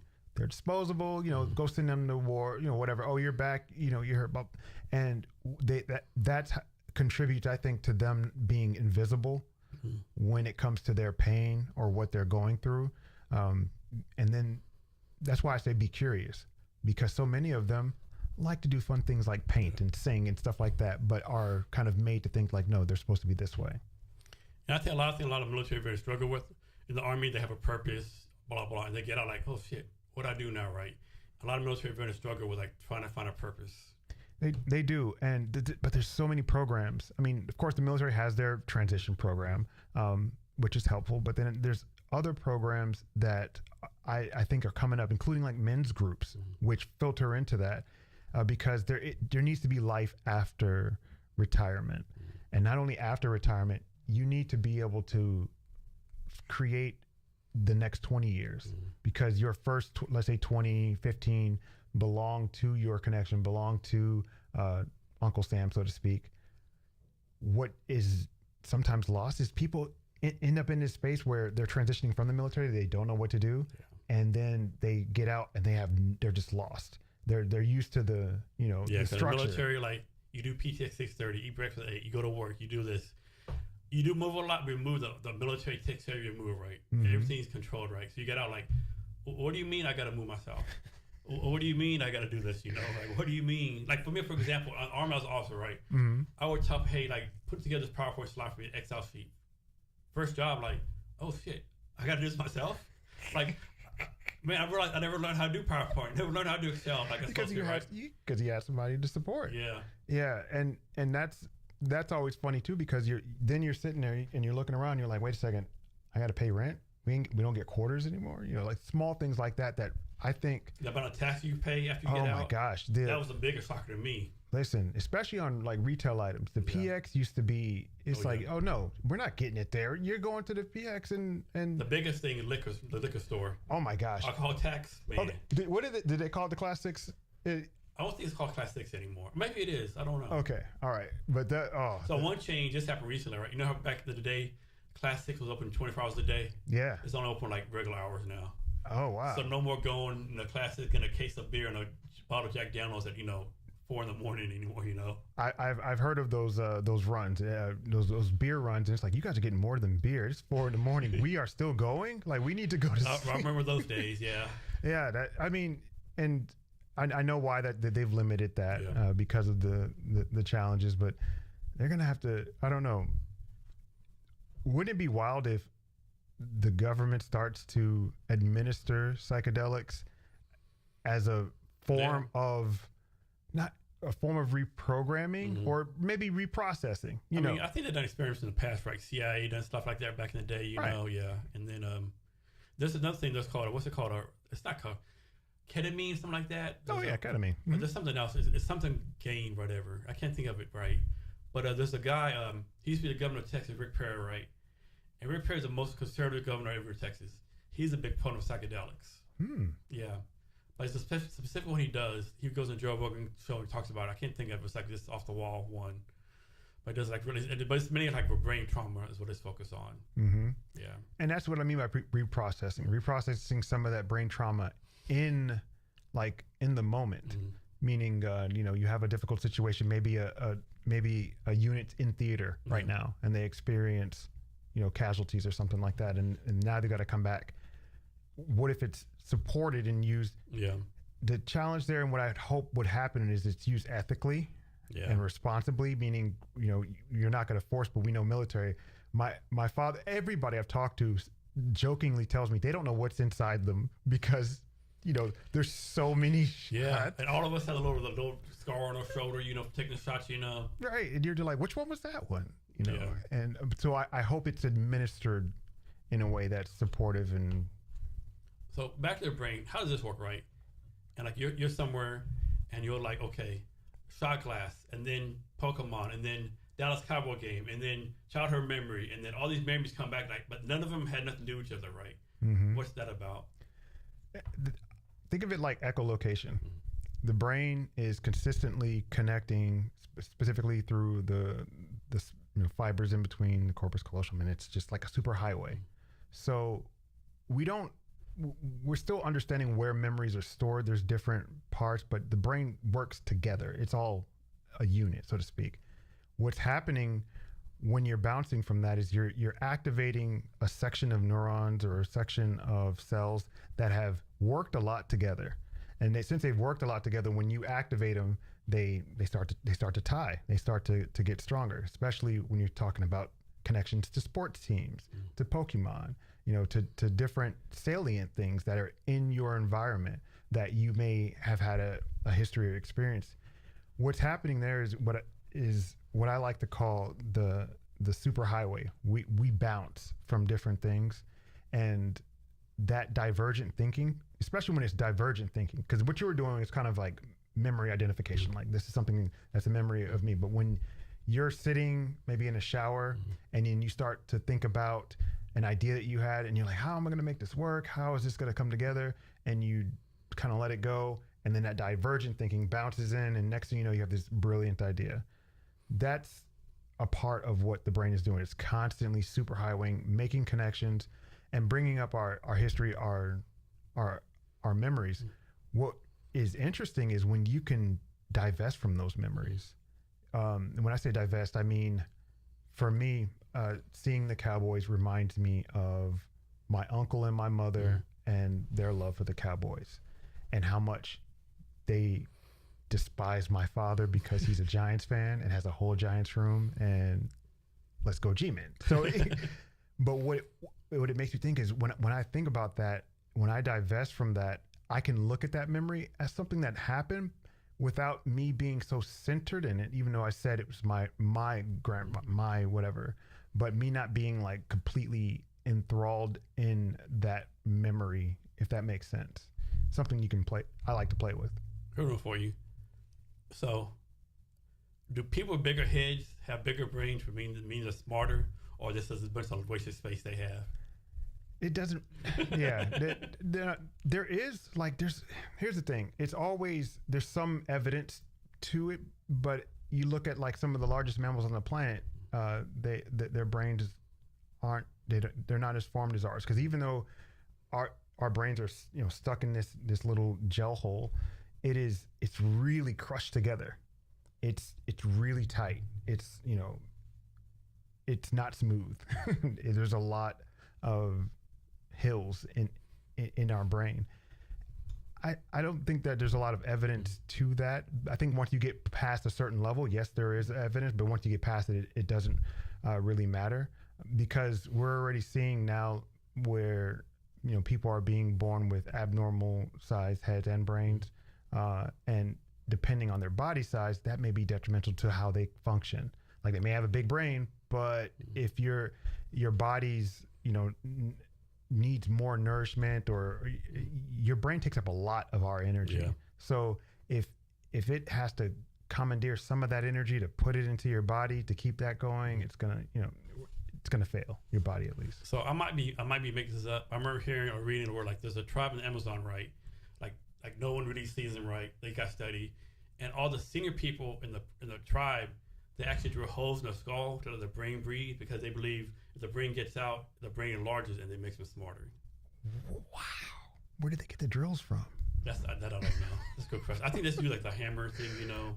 Yeah. After this, I need to look that up and find it. Yeah. Yo, that's I haven't heard of that. I'm going to look that up because that makes me, again, is that rational? I mean, now it may make. I don't want to be dismissive. They've done it for generations. Yes, that's what I'm saying. Yeah. I don't want to be dismissive of an indigenous, who've done this for generations. If it makes sense to them, if you like it, I love it. Yeah. But I could still question it, but I won't stop you from doing it. I could just question it. That's all. I definitely need to look that up. Yeah. Yeah. Talk about the empathy training you do. Yeah. So my first one was, like I said, just supporting the military one source folks here on the West Coast. And I was curious about where we could go with empathy as far as that being one of the key elements. And I've learned over time that I needed to go deeper. Empathy training is helpful. There's also downturns to it. Some people consider it empathetic burnout, where you're just, constantly on for others. And I think I'm more interested in moving beyond empathy and moving more towards, again, that ethical kind of equitable, meaning like being balanced in the approach. But for me, empathy has been a tool to understand myself and understand especially people who are on the autism spectrum, people who are neurodivergent, people who are sensitive and highly aware. I always kind of cringe when I think about how much they take on because they're absorbing energy. Sometimes they're masking so that they could fit in. And that's a lot of pressure. That's a lot going on. So what I did started in 2016, I started to do those trainings, go into the corporate setting. I've done them across academic and corporate institutions, but my trainings have evolved since then. That's where it started. And again, just trying to figure out how to go beyond empathy because empathy's kind of under fire right now. Do you think that's something like you're born with, you can learn it, or like, what do you think? No, I think the root is, maybe I'm deconstructing it, but I think it's biological, but it's our ability to recognize what's biologically happening. Because I mentioned earlier that we regulate each other's nervous system. That's why when we're all in a concert and everybody's listening to the same beat, we're all kind of vibrating at the same tune. It's the same thing with empathy, is that we're all vibrating, but some people can pick it up a little bit better. Okay. And then some people can not only pick it up, but say, I'm going to allow myself to feel what you're feeling. Yeah. And not only am I going to allow myself to feel what you're feeling, but I'm going to make space for us to feel it together so that we can. And then you take on too much and then you're just kind of screwing yourself mentally, right? Right. It's about knowing that balance of being. I like what Brene Brown did. There's a cartoon that comes with it where someone is in a hole and they're having a difficult time, and the person up top says, "Oh man, it sucks." Like trying to be empathetic, but it's more sympathy. It's just like, "Ooh, sucks to be you." Yeah. Going on. The other person goes down in the hole with them and is like, "Wow, this is a hole. This is wild. This is crazy." But the challenge there is you have to have a way up. Yeah. Because otherwise, you're stuck in the hole, and it's almost like lifeguards. I think this. I'm not a lifeguard, but I think lifeguards are very much so. Like if someone is, out of control and hooking off on people on the water, they're like, this person's got to chill a little bit before I pull them out because it might take us both down. Exactly. Yeah, I have a good friend of mine. I mean, he'll give the shirt off his back, but his empathy is like negative 1,000, right? So, all right, when his empathy is like that, do you find that it's hard to read him? Because sometimes, yeah. And I wonder why that is. Why it's like we need empathy. It's almost like it's a feedback mechanism. So it's like if you're not feeling what's happening right now. It's kind of crazy, yeah. You've talked about the need for AI standards, AI governance. Why is that? Oh, this is fun. We're giving rise to something we don't understand. And I don't want to be grandiose, but let's do it. We're basically making a digital God. Not saying it's a physical God yet, but some of them are commandeering robot bodies to do certain things. So maybe we are not going to be able to rely on the government, legislation to regulate AI. It has to be us. It has to be individual users, all the way up to the executives, to the boards of companies, to the standards divisions, to create standards for everyone. Because right now it's the wild, wild west, especially. And I'm not calling for regulation. I'm not saying shorten, tighten, but when I've seen the documents that some of the leading AI engineers have signed asking for a slowdown, and if they're working in there and they're raising a red flag, we should listen. I think because we're at this pivotal time where either we help create AI for all, or we create AI to serve the needs of the few, it's gonna spell doom for everybody. And I'm not trying to say that we are heading towards a AI apocalypse or whatever. We're already seeing the effects of disregard for ethics and disregard for human autonomy, as well as human flourishing, like actually eroding human flourishing through some of the practice. We already see this. So it's up to us to create standards. There's a lot of organizations doing great work. The IEEE is wonderful, and there's so many of these standards organizations that are standing up, but we're still lagging behind. And so I think we need to talk about it more, not just AI slop, not just, oh, I can now do this with my face, but really, who is this going to support? Can everybody use this? I know there's a big thing on LinkedIn about AI slop. My thing was like, there's always been slop out there, right? Oh yeah. There's always been slop. As soon as they had Photoshop, we've been inundated with slop. Yeah, I know. And then my concern is like, with AI, how do you keep the rich from getting rich and the poor from getting poorer, right? How do you kind of like make it more like democratic, So right now the system's not designed for that. I don't think so. If there's evidence, please show me. But the system's not designed for that, and that's because we're building these on a capitalistic system, on an inherently flawed and biased data. And when I say flawed and biased, I'm gonna forget the acronym, but it's in research it's called WEIRD, Western, Educated, Industrial. Anyway, look up the rest of that, but that specifically says a lot of the research that we have, specifically in data governance, in safety and security, are in Western sections. So you're talking about the UK, the US, some parts of China and the global South are starting to pick up their research. We have an opportunity to kind of create our future rather than allowing our future, like you said, to only benefit the few. Because if we continue on this system, it's just going to tilt towards collapse. Not to bring our entire, geopolitical system to a building, but if you have this large building and you put it on a piece of hair, it's going to tip. It's not good engineering.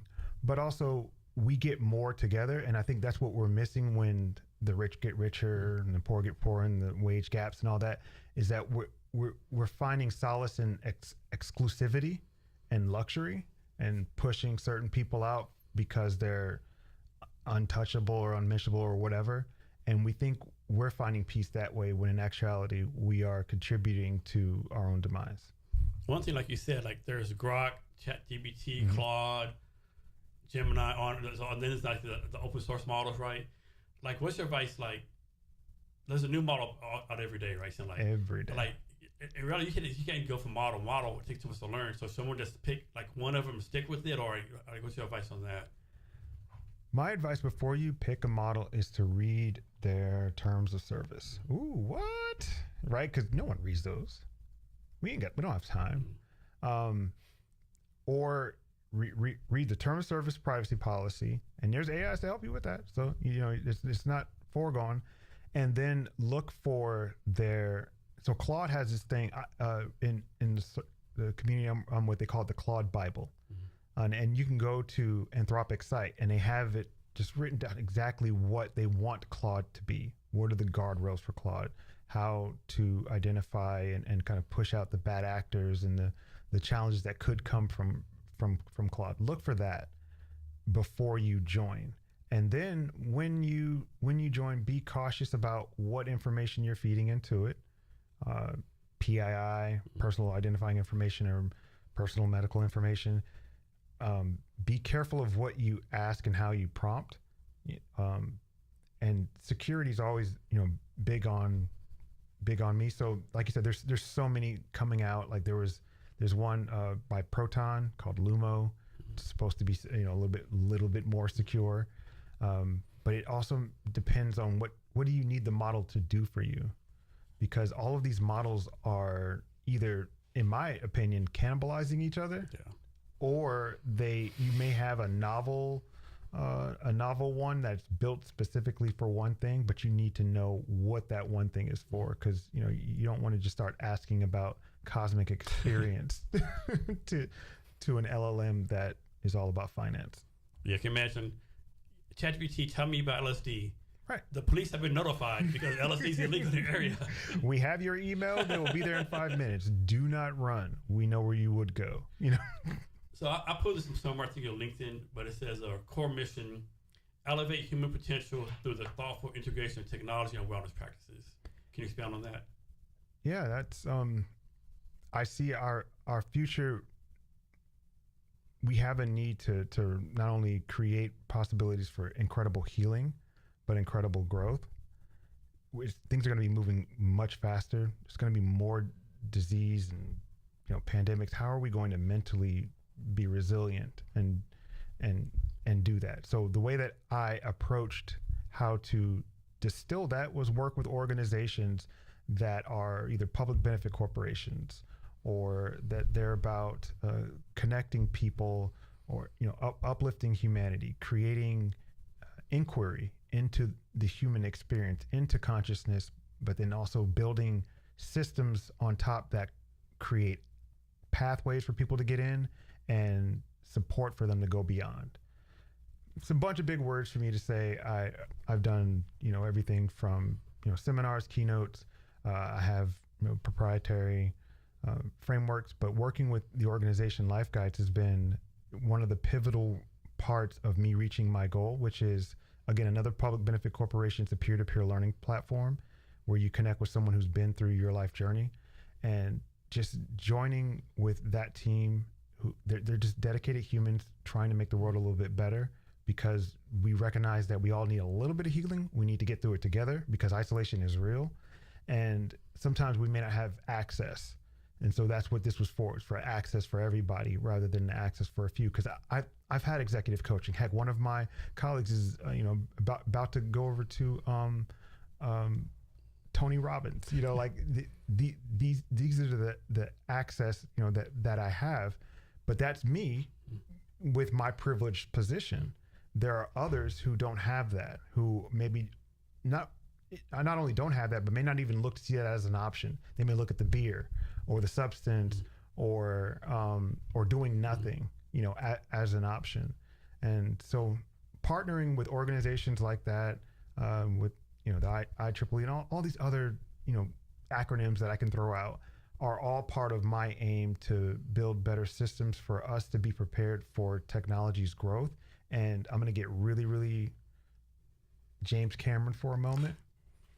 I think as technology is exponentially growing, we are going to need a better way for us to integrate with the tech that we're using. And for people who are maybe a little on the Luddite side, like, I don't want to integrate with tech. If you're holding a phone or listening to this, you're integrated with tech. It's going to be a little bit more invasive as we go. And I mean, we may not see Ghost in a Shell level soon, but we're already seeing some. So let's take on this, right? And this kind of pet peeve of mine.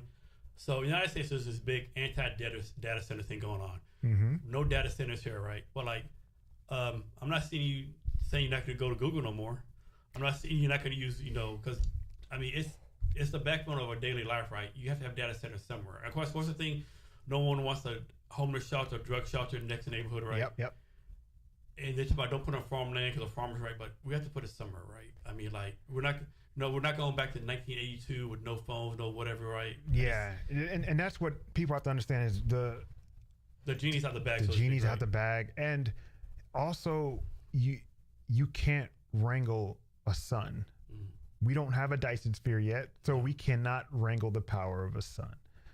And that's what this is. It's an atomic level tool that we are using, and that's a good thing too. What you're saying there is what I like to do is challenge our usage. Because, for example, people say, "Oh, I don't want the data center," but you're using Google Gemini to do most of your work. Where's that coming from? You find out where to go on Google Maps. Right. Which I encourage people to play around with your options. Mm-hmm. There's open maps. Yeah. There's maps that you can download that you can have offline. And those are great ways to not always feed the machine. But I got to be honest, it's difficult to divest from because it's so prevalent throughout all of what we do. But we have to always question, if I'm going to continue my usage, how is that relation? So we have to challenge ourselves. I have to do it myself too. And sometimes, like you said, someone is talking about no data centers, but you're consistently using Google. And I'm like, you're not even using DuckDuckGo. Like you're just using Google. You have to question that. Or people like they're pro climate, but then they're like taking private planes somewhere, or oh man, or those kind of things, or you still lose electricity. You still need electricity unless you want to go back to your 1820, have cold showers, Right. And that's what is always weird to me is the hypocrisy that we live in, the cognitive dissonance that we allow to sit with. And I do understand that, yes, two things can be true at the same time, which can kind of feel like dissonance.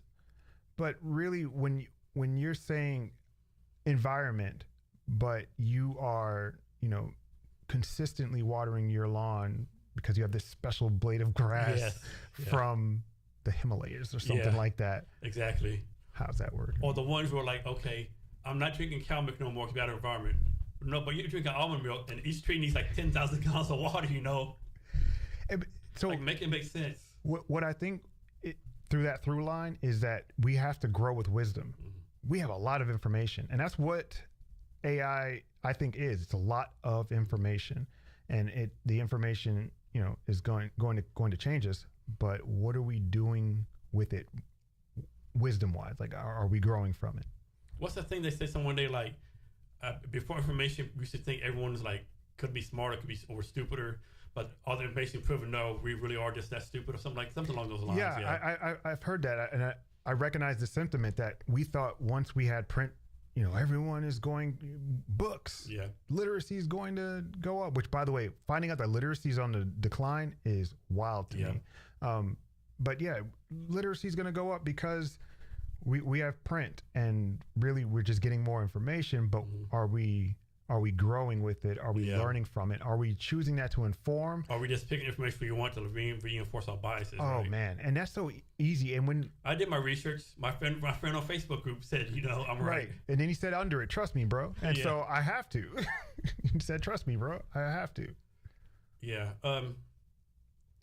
So talk about the process of deciding to get a PhD. How hard it was, how easy it was, just the whole mindset you had. You decided, like, I want to get a PhD in this.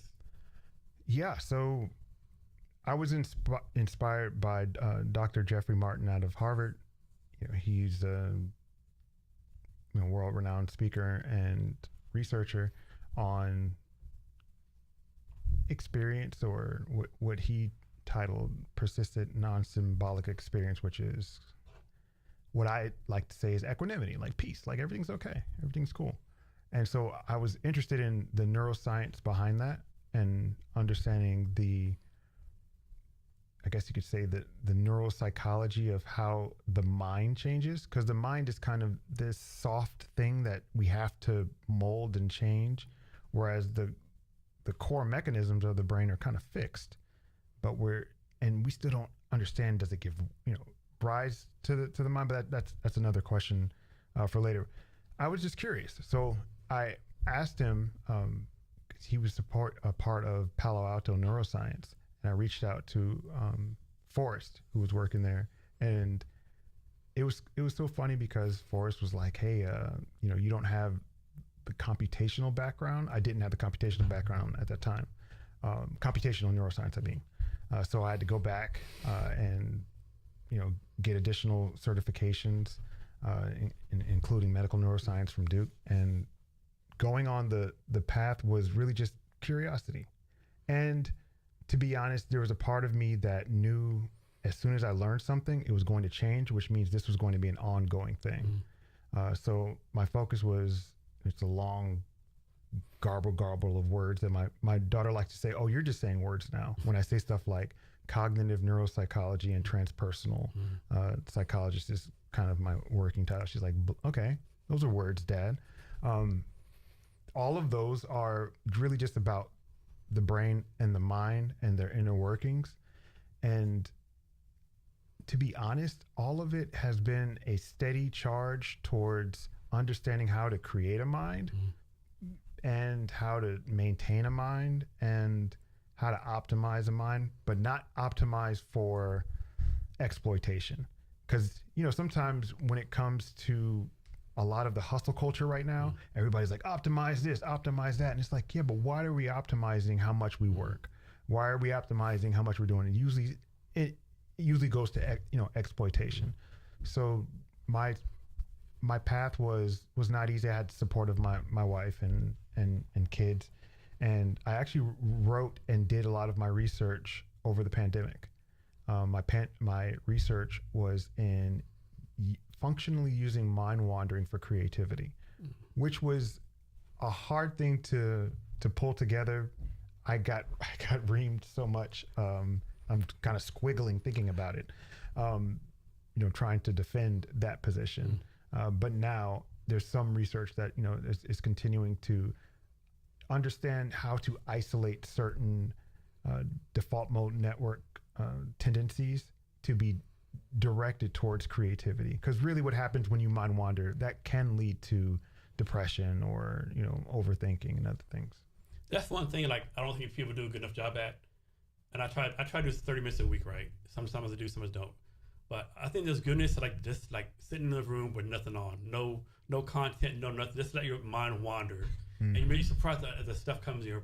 A lot of solutions will come to me when I'm just no TV, no radio, just I'm somewhere sitting down and nothing happens. I think more people need to do that. Yeah, and if that isn't a good thing for you, do a modifier. Go to nature, and maybe you listen to stuff on the way to nature. But then when you get to a sitting point, there's a log, a whole tree is falling over. Sit there, 30 minutes, alone.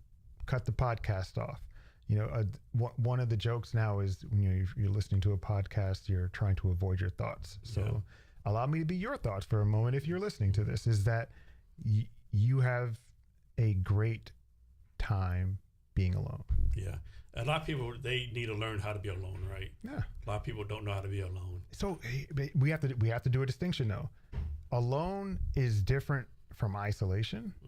You can be alone and realize that you're connected and more and a part of a larger ecosystem when you're alone. Yeah. But when you're isolated, that's basically equivalent to torture. That's why we put people in solitary confinement. Yeah. It is torture. Yeah. So understanding that when you do that, let your thoughts go. And some people may not like meditating. You don't have to meditate. I mentioned NSDR, which is non-sleep deep rest. Dr. Huberman out of Stanford talks about it all the time. And I love that as an idea of, okay, maybe you don't want to do that. Maybe you want to just meditate. Or maybe I like your idea of just sit and do nothing and just let your thoughts go, have a fixed point. So I'm sure you don't do this, but is there different levels of PhD? Like me, if I was you, Oh yeah, there's levels to this shit. I'd be like, what? Like, you have a PhD in fucking basketball? Get the fuck out of here. Like, are you kidding me? Right? I got this fucking scientific degree, PhD, brain stuff. You got water basketball? Get the fuck out of here. Listen, I'll be 100% honest. Even with what I've collected, so to speak, in knowledge and academia, I still am in awe of some of the polymaths that I meet that they have PhD in, quantum physics as well as electrical engineering, and I'm just like, wait, what? You do what? So there is levels to it, and my level was specifically kind of this intersection of industry. I wasn't looking for academia. That's why I'm not Professor Hester. And I was looking more towards research that can inform immediate changes in people's lives. So that meant supporting products that are being developed, but then also supporting systems and standards on the other side. But again, there's levels to this shit. Let's talk about this, right? So obviously tech through the years has gotten better, right? Like for me, I think the invention of file was the first tech, right? Tech's gotten better and better. But has human intelligence improved any? Are we still, as man today, still as smart as dumb as a guy back in 10,000 BC? I love what you did right there. You dug into my head. You found a note that I wrote in 2012 before I started my neuropsychology journey. That's you playing with synchronicity. That's cool. Like I'm not joking. I wrote out, are we improving as tech improves? The answer is no. Yeah. Tech is completely outpacing us. We saw that when Deep Blue took on what Go. I think one of the games that has been overtaken. Now there are robots playing tennis. Like we're cooked. Like it's not looking good. But I think there is a way for us to accelerate our learning and our, again, integration with tech in a way that we retain our humanity, but also improve our human flourishing. This is just me speaking out loud. One of those ways is I think that psychedelics is a part of it in how we do it. Are you familiar with some of the organizations that are connecting living brain tissue with microchips?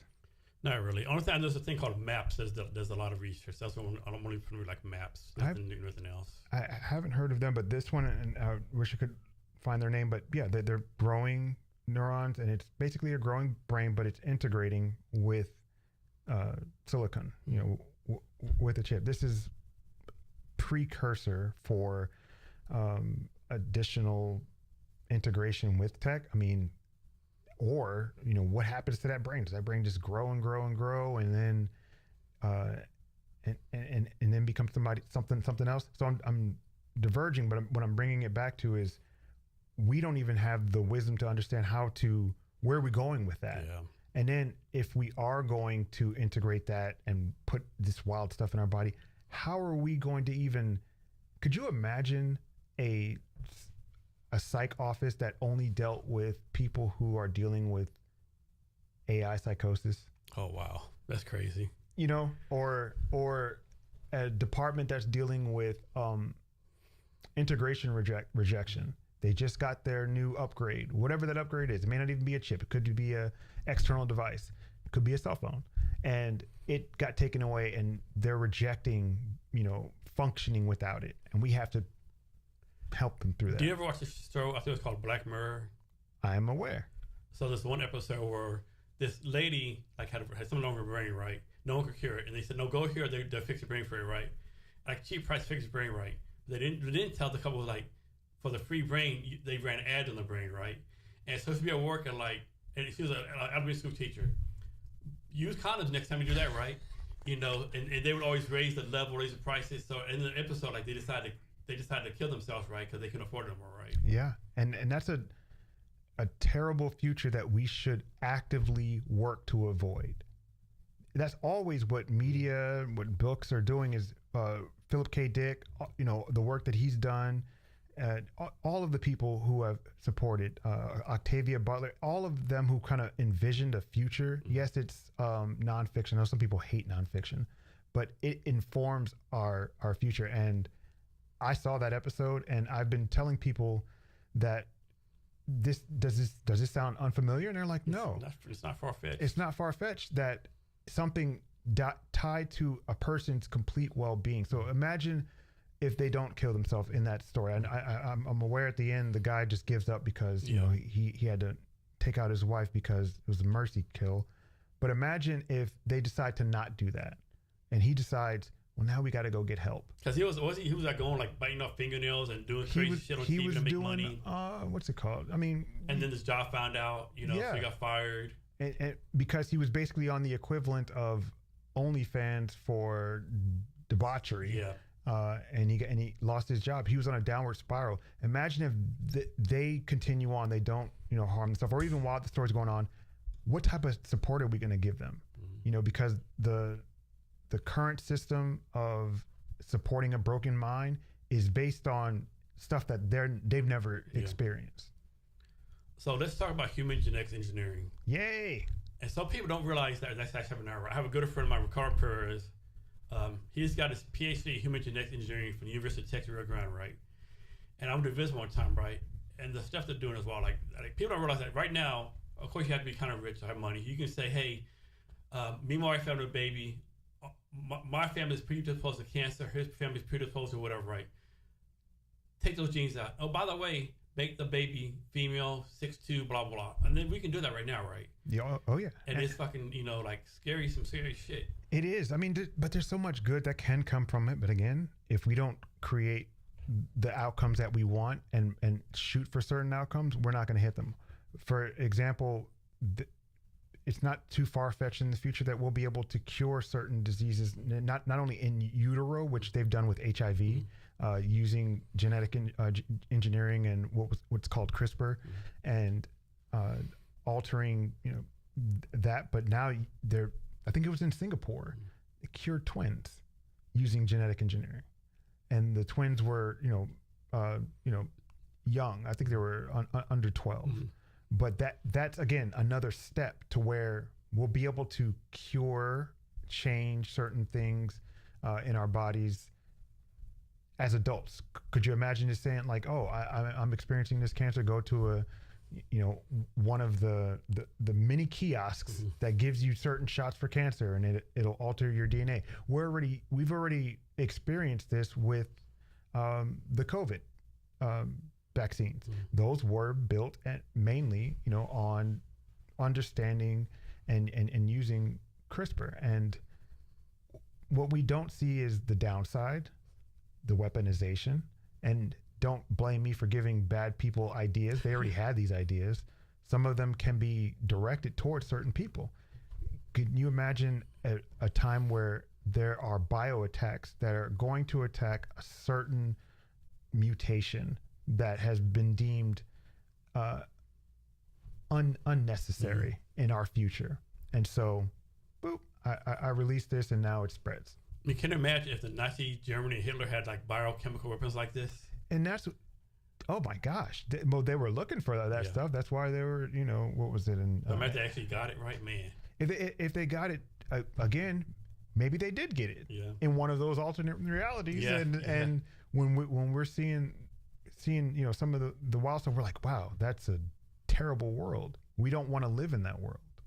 So why are we setting ourselves up, for it? So with genetic engineering, people think that, I think it was called designer babies. That was the catch term. Yeah. That's part of it. But we're also going to fundamentally change who we are. Mm-hmm. And I don't think that is a terribly bad thing if we use it properly, because our DNA is kind of made for that. We have mutations that took years evolution to do. We may need to alter our DNA to fit our future that we're coming towards. Because you got in the South right now, it's hot storms.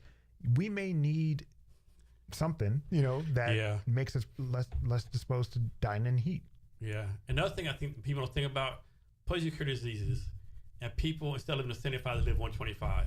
Mm-hmm. Like you can't retire at 65 no more. You got to work more. Like there's all these societal changes and challenges you're gonna have. Like there's more population, there's more this, more that.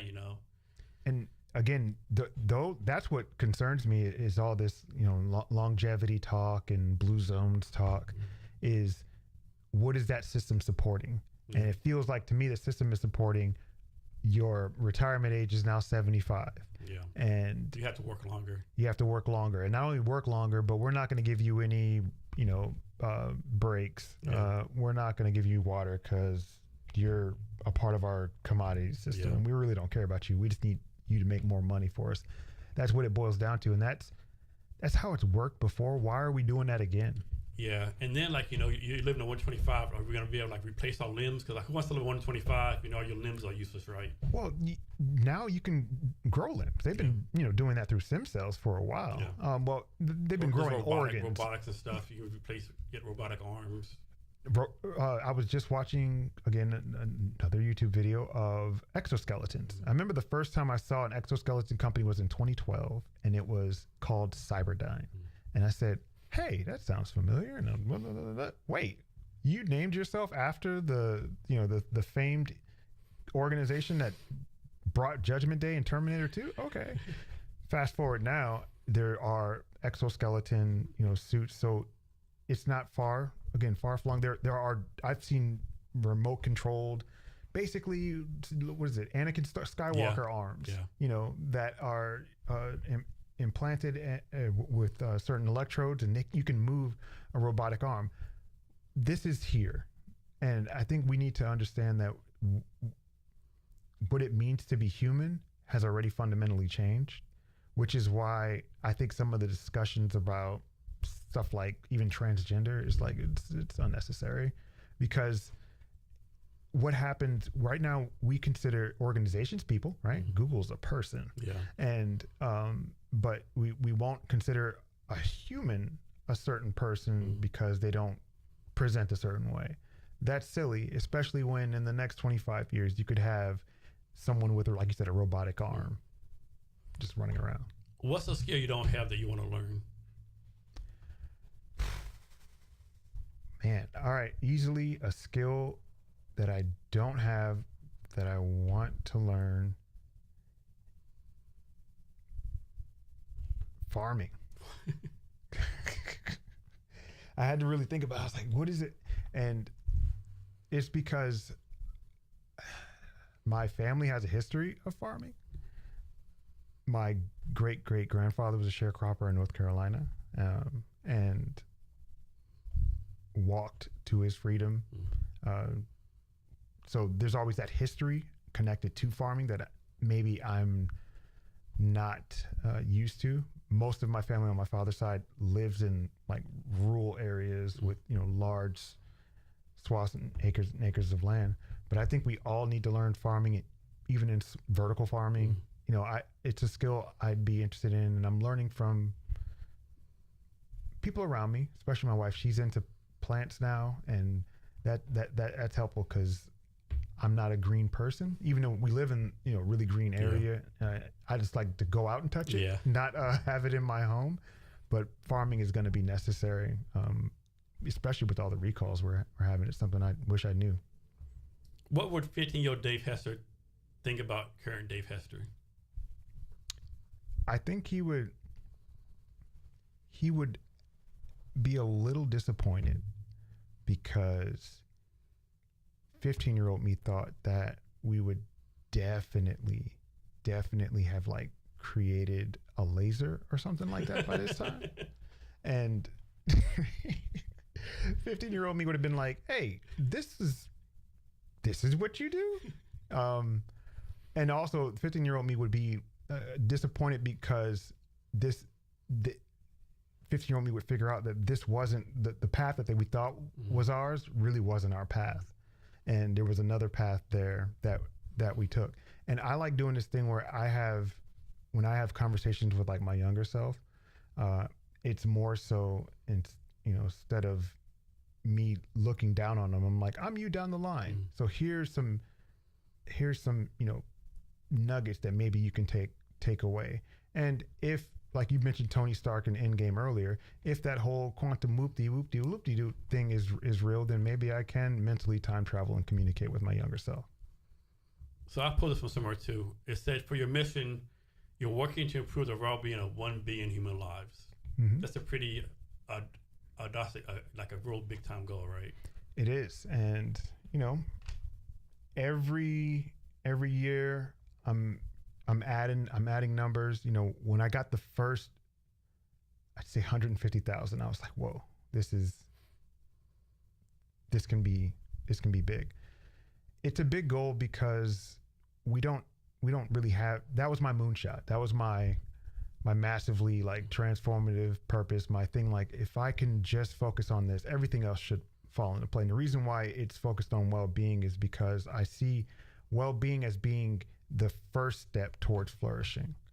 And well-being includes the things that you're doing to bring yourself into equilibrium. Some people, for their well-being, they exercise. Some people may lightly, you know, play video games or craft or something like that.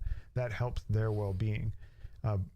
I'm interested in how to take them beyond that, because we're going to have a future where you have to not only be in your pocket, whatever that is for you, but you need to be able to be resilient enough to deal with the waves of challenges that are going to come. And how do you integrate that and, you know, make that a part of who you are? And so I've worked with organizations, and I'm always open to connecting with more who are aligned in that, and that they want to improve it. I'm doing it in a myriad of ways, including governance of new businesses that are popping up, through my executive work with Life Guides and their extended network, supporting, again, more acronyms, SHRM, Society's Human Resource Management, and building programs that help managers thrive. You know, just doing small projects that turn out to be big and are all focused on human well-being. So AI, there's all these AI mental health tools, therapy chatbots. Are these all pretty much fucking crap, or there's any that can actually be good? Okay, I'm gonna be real. Most of them are shit and dangerous. And I say that because I've seen firsthand people who have used some of these models, or, you know, some of these brands, and be inherently changed by it. And I know it's a lot of doom and gloom, but there are a few that I've been like checking out and are pretty good. One is by a nonprofit organization called 7 Cups. They have an AI that I've played with and I like for its targeted use. 7 Cups is a nonprofit organization creating access to therapy and a community of, you know, just people who are, you know, healers, just trying to support each other. And the AI does that. What I like about the AI is I've tested it to try to, like, you know, push it to an edge, which I knew would in other LLMs would be reinforced. And instead it was interrupted with a, hey, here's the resource you need to go to based on this. That's challenging. So that's why I say most of them is trash, because they're trying to solve a problem that needs a broader scope. There are some that are using it in a targeted way, where it's used in conjunction with therapy, or at a certain practice, they use it as a kind of an offshoot to ask certain questions, but it's not the main. The companies that are leading with it, why are we doing that? Again, that goes back to asking AI to write you a paper, and then turning your paper in, and then saying, look, there we go. This is supposed to be right. And then what we're finding out is that we're harming people. So next, talk about changing behaviors, changing habits. Mm-hmm. I'll make this up. I think you have to do something like 7 days, 21 days. You have to do some number of times before you can change a habit, change your behavior. Talk about how people can use like brain science to help them change their patterns or behaviors, or whatever the case may be. Look up neuroplasticity. It's a fun way of understanding how I was talking about the like conjunction of neurons when you were thinking about your memory, how you can stretch that out. And think of neuroplasticity as your brain's way of adding new features and stretching and finding out, you know, just really what you're made of, what you can do.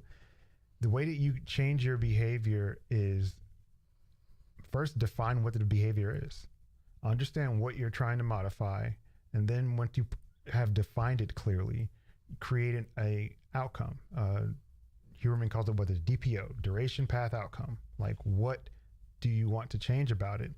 And then after that, it's fun to document. Whether you write it down, make a journal. But behavioral change is more than willpower.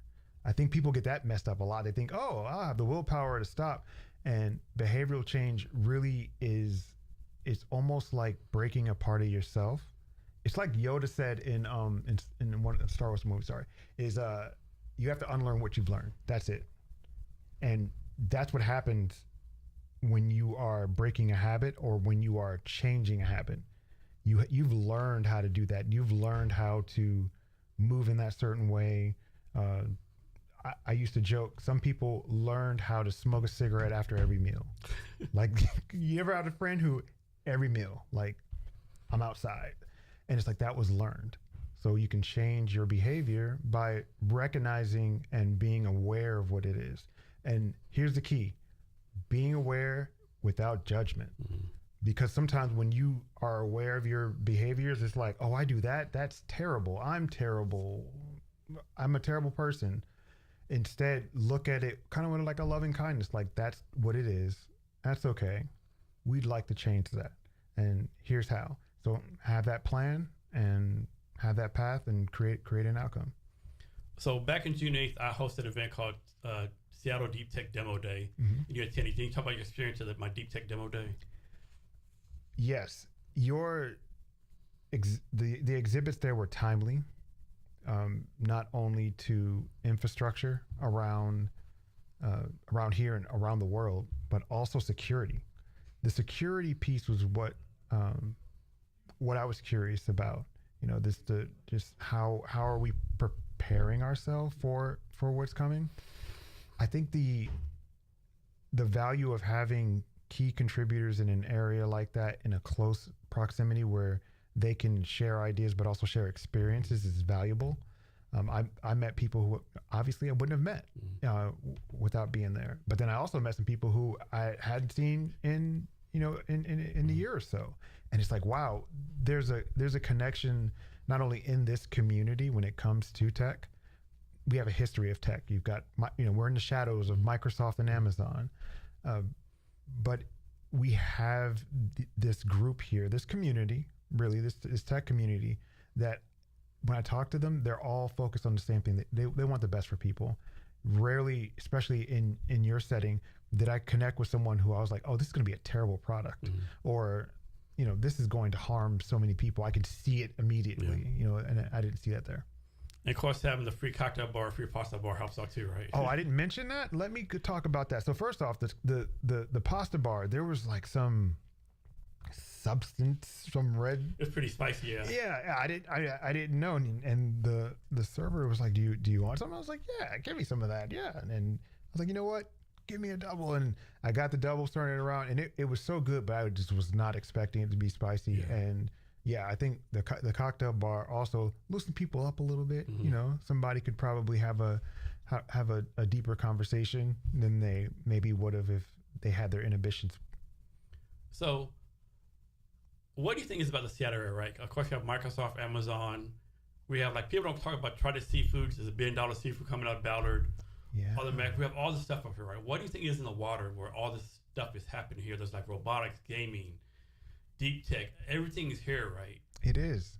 That's one of the things that I love about this place is all of those are together. You got Nintendo across the street from Xbox. I don't know if it's the water as much as it's the location. Being nestled between two, large mountain sets, the Cascades. And we didn't even talk about all the farming and stuff, Eastern Washington. Yeah. We got a Port of Seattle, Port of Tacoma, all the manufacturing, the import-export stuff going on. Yeah, all of that. Maybe that's a part of it too, because this is such an import-export section. There's, ships moving in and out. Maybe, again, that brings ideas. That brings people. I mean, hopefully legally. But you know what I mean? Like that, that it brings an influx. And I think there's also a large community of immigrants here. Yeah. Where I live and some of the neighborhoods I frequent, I hear so many different languages, Eastern European everywhere. Yeah, I think Seattle gets a bad rap sometimes. I think sometimes people call Seattle white Adel sometimes, Yeah. But like there's like, I think like Vietnamese, Houston has the biggest Vietnamese population. I'm pretty sure Seattle's is like second or third. Oh, okay. There's like a bunch of Asians, East. There's so many different cultures here, right? Yeah, and they're here, and I like that, especially for the Black culture. Cause we met at Create. Mm-hmm. What Reef is doing is showing me how important it is to build pockets for different communities, but all of it is still a part of a greater community. One thing that kind of gets me sometimes too is like you see people like on TikTok, whatever, come in. Every like black person come in from like wherever. There's no black people here. Like, no, there's black people here. Like, you gotta fucking get out and find a community, right? That's kind of about I'm not black. I was like, man, like, why do all these black people come from like somewhere else that there's no black people here? Like, I just don't get it. Yeah, and that's such a. I like this conversation because it opens up for so much more. Because there's also the challenge of the people that have been pushed out. Especially from like the Central District and some of these historically black places. And I even found out recently that Magnolia. Had a specific clause, redlining, preventing African Americans or even other immigrants from purchasing in that area. And I was like, what? Like this really progressive area that doesn't track. Yeah. But it makes sense. But like you said, when people say that to me too, I always say, well, where are you at? Of course we know, South, you talk about, Beacon, but I like to point people to that direction, but I also like to point out that direction as something that has been used as a put down. Mm-hmm. Meaning I've also heard people say, oh, well, you could take that down to Beacon Hill, or, you could take that down to the South Side. I'm like, oh, that doesn't sit right with me. That feels off. But I think the area, you've got everything. You got water, you got mountains, you got farmland, you have industry, and you got an Ivy level school, University of Washington. Yeah, and that's a big draw too. And I didn't realize, because I came from the East Coast, so everything for me, the East Coast bias. 100%. I went primarily to school in North Carolina, so I Fayetteville State, like I said, Duke for the medical neuroscience piece. And when I came here, I was like, UW, I'd never even seen. Like, what kind of Bush League scholars is this? Right. And then what kind of basketball degrees they're giving out there? And then I looked into some of the research and was blown away. Yeah. Oh, especially Ivy level. Yeah. I don't know if you heard about the one where they were actually simulating telepathy. Yeah. I was like pure cinema. This is happening in my backyard, and we have this ecosystem that is building it. One of the first people I met was David Harrison. He was a part of Hack the CD when I first came here. And again, it was a community to build, building in tech into the community. So it's woven in here, which again is probably why Rick and Morty is like based here. If the guy who built Portal Travel, this would be a place to do it, right? Yeah, it's a place to do it. Even though they did say in that last episode that he went to MIT, but that makes sense. Yeah. I mean, in that timeline. Yeah. So you might know this, but like, do you happen to know what percentage of black people have PhDs? I don't know, for example, like what percentage of PhDs are owned by black people? Oh, wow. Or minorities? I'm gonna take a shot. Here's what I know I can say without a doubt. The number of those PhDs of African American or black people are predominantly held by women. Okay. The women are killing it when it comes to education and advancement, and I can honestly say that. But I'd put a number probably under 12%. So do you see yourself as like some kind of personal responsibility to influence more people that are black or non-white to get PhDs? Oh, 100%.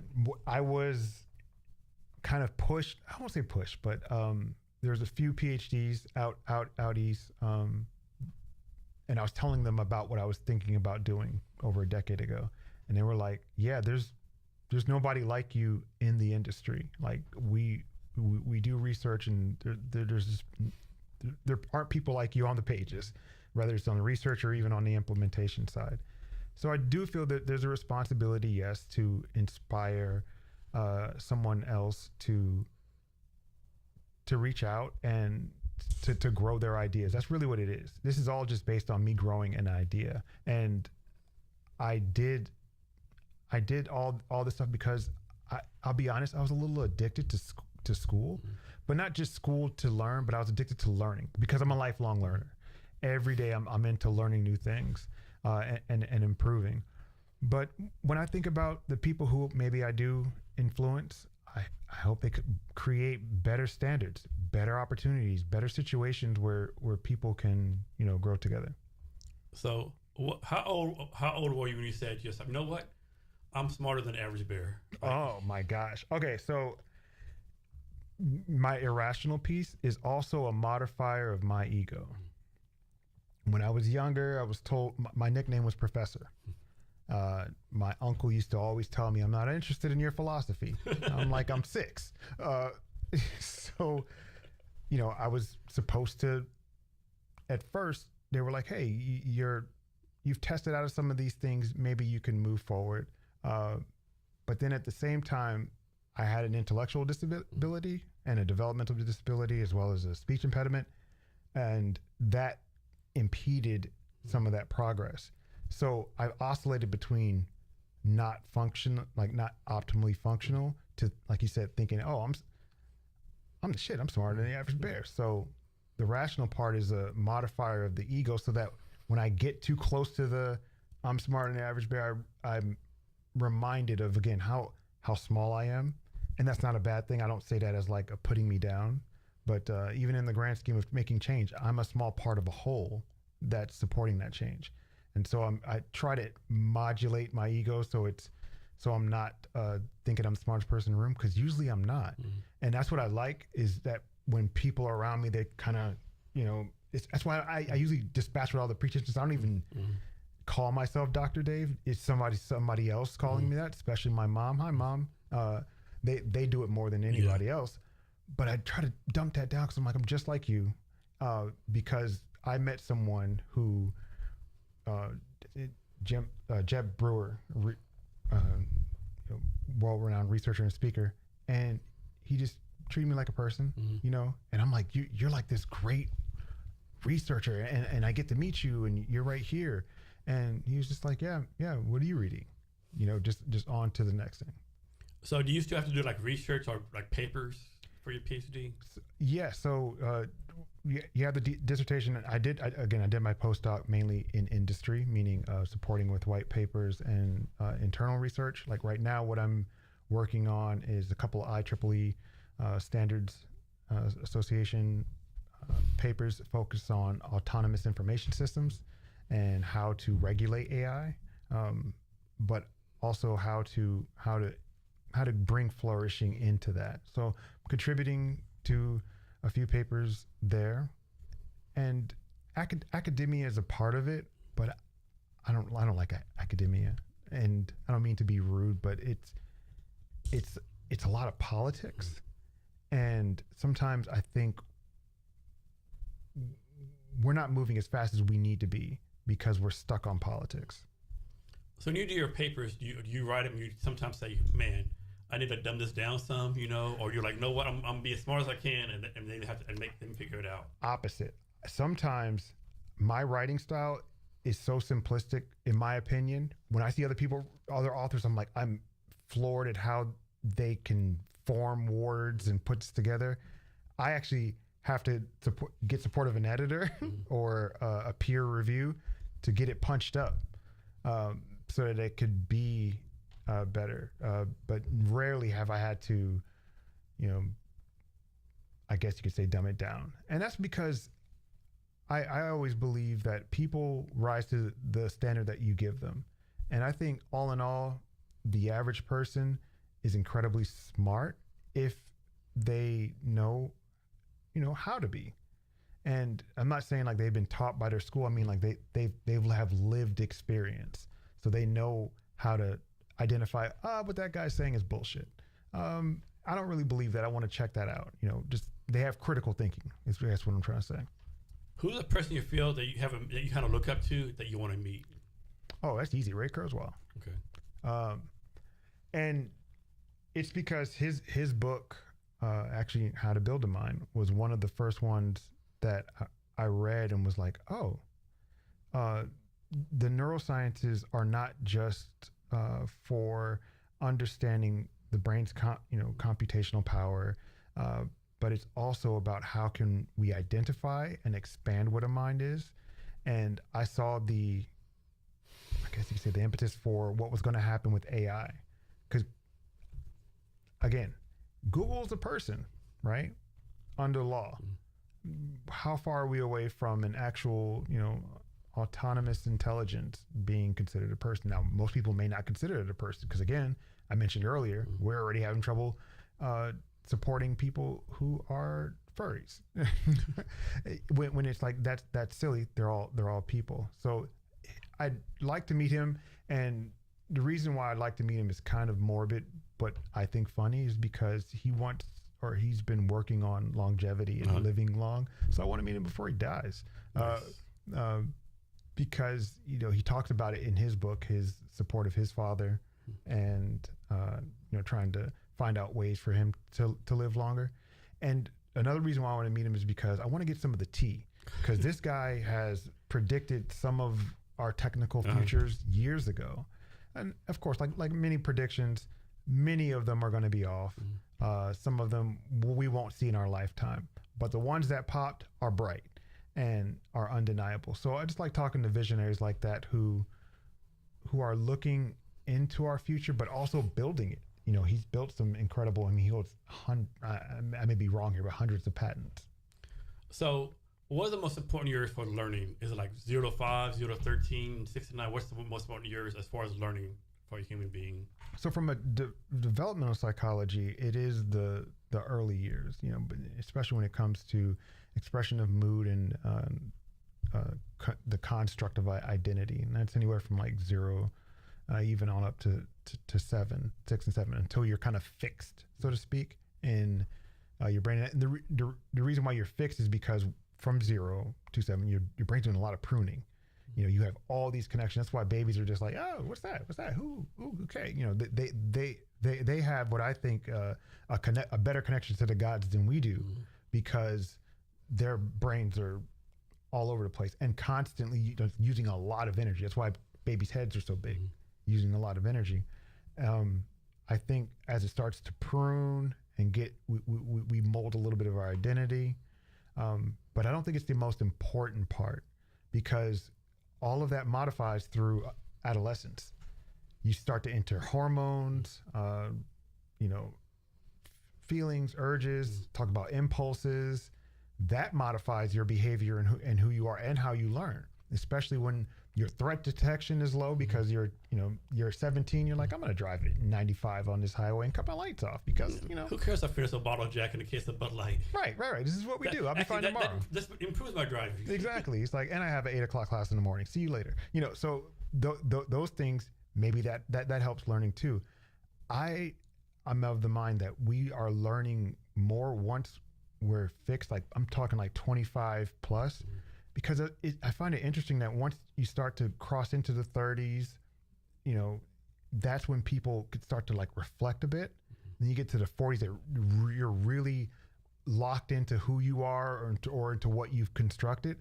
But you also are at this point where you're like, oh my gosh, I want to try these other things. I think that's why we see what they used to call, a midlife crisis. People are like, oh, I'm gonna buy a Harley, at 45 because I want to try new things. And I think that is where we can learn the most, because we are then fighting our fixed behavior and our fixed self, and we're reconstructing something different. Let's suppose there's a couple out there, right? And they're about to have a baby. And I hate to use the word best optimized, but they want to provide the best optimized learning environment for their baby. What should they do or not do? Now, again, disclaimer, I'm not a developmental psychologist, yet at the same time, I have 2 kids. So I'll speak about my personal experience. And what I found helpful from my experience raising kids is creating an environment where they can play as much as possible with infinite creativity. So much so that my daughter had a box Oh my God, I'm putting you out there, baby. Sorry. She had a box that she would like color, and she would like tell her friends and stuff at school, yeah, I sleep in a box at home. And we were like, whoa, we are, whoa, we are not doing that. But for her, we allowed her to creatively, color it, so to speak, and play with it. But kids need novelty. They need structure. We don't really think about how much structure a kid needs. I mean, that's part of the reason why school is to give them structure.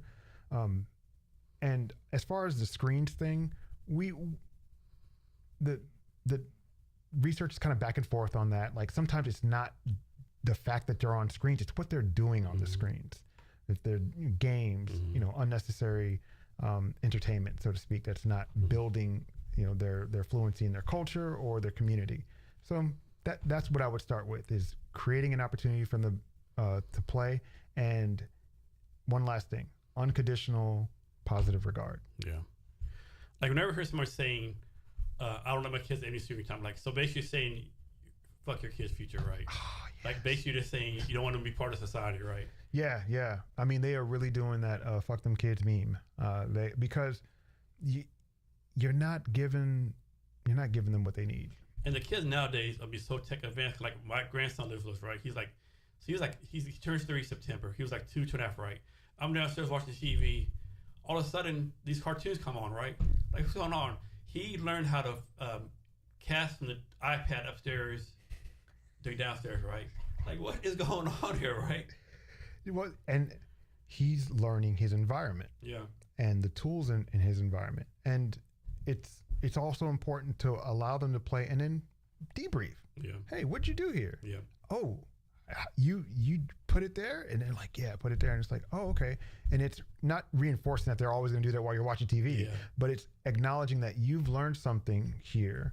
I'm aware that you're learning something. Let's talk about it. Yeah. And like we'll be downstairs watching TV, right? I'll have the YouTube on, and he'll go to the TV and like scroll, right? Of course he can't scroll, but he'll tell us like, I'll push this one, right? Mm-hmm. So he'll tell us exactly what he wants us to watch, right? And then when we see that, do you think that in the future that's going to like support him when it comes to adopting new technology? I think it is, yeah. I mean, I think it is, yeah. I think so too. Yeah. I think the adoption of new technology is going to have to be swifter than it's been in the past. Think about cell phones. Like I remember when they were Zach Morris phones, the big bricks, they weren't widely adopted. And now everyone has it. It's going to be faster, for coming technology. I mean, easy one, like, I barely passed Algebra 1 in high school, right? I think in Germany, my daughter was in 7th grade taking Algebra 1. Like, what? You take Algebra 1 in 7th grade? And now each generation, like the next generation, we're taking, statistics, some kind of high-level class in 7th grade, right? Yeah. These kids get smarter and smarter, right? They are. And then they go into high school. And they learn faster. They adapt faster. The amount of, AP courses that these high school kids are taking, especially in this area, is so prominent that there are notices that come from the schools saying, please don't take so much. Yeah. Like, please take one, because the kids are getting smart. And a part of that is the parents here are educated. Yeah. And also, either it's educated, a part of tech, or even if they're not educated, that proximity to being around that still kind of pushes that everyone should be learning at this rate, so to speak. But when I saw first time someone learning trig in, like you said, 6th grade, I was like, whoa, what? Yeah. And they're like, yeah, they're in advanced math, and the kid was just like, yeah, it's math. What? I like Minecraft, right? Me, I'm like that. I couldn't even. I'm still trying to balance my checkbook. You must less trig, right. And then it made me think, am I going to be asking this kid for financial advice? And really, we are going to be asking kids for financial advice because some of the prediction markets are built on algorithms, and those algorithms are built on, certain machine learning. Those are kids. Insane, right? So next, talk about your company. I think it's called Musing You. Mm-hmm. Talk about that. Sorry about that. So I started that in 2012.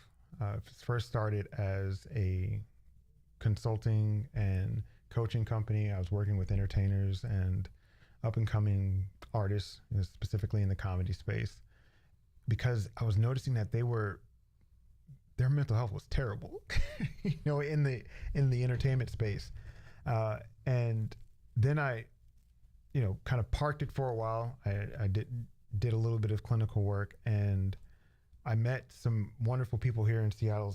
Specifically, one of them is Phil out of Good Intentions Counseling out here in Seattle. And he really put me on to the value of creating ownership, but doing it in a way that includes the team. And I love that. So Musing You, what we provide is equitable access to emerging tech. And so we consider emerging tech anything that we were just talking about, from, heck, I'm wearing one right now. You got things like the Aura Ring. You have emerging tech, such as the brain on a chip, which is funny, but stuff like that, EEG devices, whatever it is, Whoop. These are things that can help people's well-being. And if we create pathways for there to be access, because we talked about, here's a good example, the people of certain demographics don't know about tech. They're not really that deep into it. They don't know what's coming out. You mentioned that CRISPR, for example, was available to people who have the money and they want to tweak their kids. How is that going to support the people who are not aware? And most people would say, oh, you snooze, you lose. If you're not in the room where it happens, that's just how, natural selection works. But I disagree. My thesis is that if we create access for everyone, specifically the people who need it most to get supported through this tech, that corporations, and I have a model that shows that corporations can not only make money on the front end, yes, still sell your products, but also have an arm that provides, whether it be pro bono support or even a study that helps to improve a community's well-being using your tech. I have pathways and frameworks that help companies implement that from the governance level and then through the company level, so that they can help more people, but also get some valuable data. It's my way of building win-wins. So I sit at the intersection of functional AI and AI ethics, and I bring that to the companies that I support. And so, what's your focus right now? My focus right now has been, again, going back to standards. So working with boards, usually at the advisor level, non-equity advisor, but then there are a couple that do include that, and just helping them not only improve their board governance from a standpoint of inclusiveness, but also how do they implement and actually create those standards within the companies that are a part of that board. And what's your vision for the future of your company? My vision is that I just create some sort of easy, contained framework software, whatever, that can be deployed easily across organizations, so that it's not a checkbox, but it's like a modifier of whatever they're using, for, whether it be for their reporting or even how they how transparent they are, what programs that they do, how are they earmarking money, whatever it is.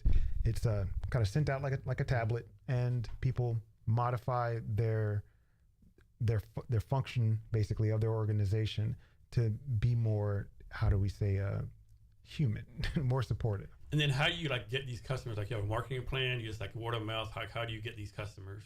Right now, the customers are just word of mouth, and usually by proxy of relationship.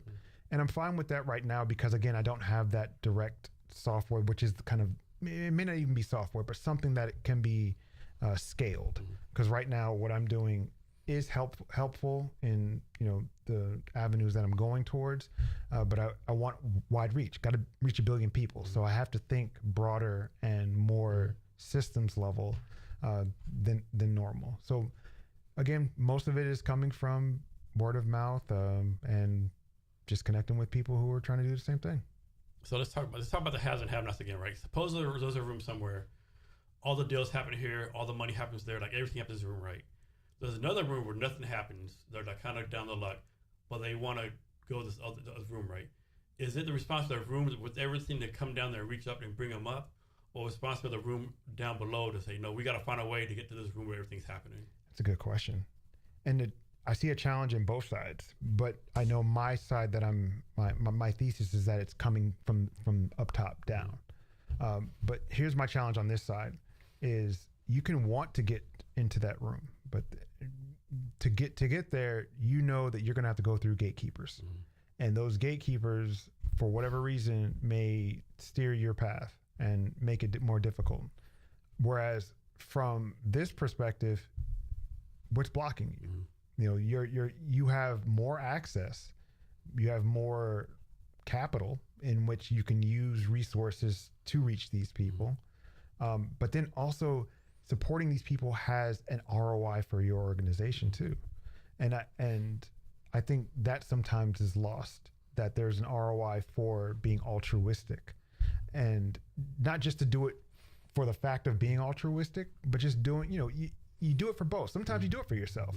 Like me, sometimes I'll let somebody in, and really it wasn't for them. I did it because I wanted to be nice today, but it's the same thing with businesses. But I do hear you. It's a 2-lane road, because for that to come down, there has to be a relationship with this community, with this group, to feel protected in what they're going to engage in to get into that room will be on the up and up, ethically sourced, provided and distilled in a way that's respectful, and not disrespectful, but just human decency. How about this? Kind of sort of the same thing, but not right. So suppose if someone lives further away, right, and they haven't worked for a while, they need a job, right, and someone, hey, I got you a job, but the job's up in revenue, right? Well, I don't have a car, right, and they're like, well, you were able to buy a car the first paycheck, right, down payment, right? Well, man, I have to take a bus, I have to do that. It'd be 3 hours, for 2 weeks, I just can't do it, right? And I think a lot of people have the mentality, right? They're not prepared to do the stuff necessary to get over the hump, right? Like, how do you change the mentality when people have that kind of mentality? And that, I think, is important in the relationship part, because in the relationship part, you want to be, especially, and I like that I hate to use the dynamic of going from up to down, but this is what we're using.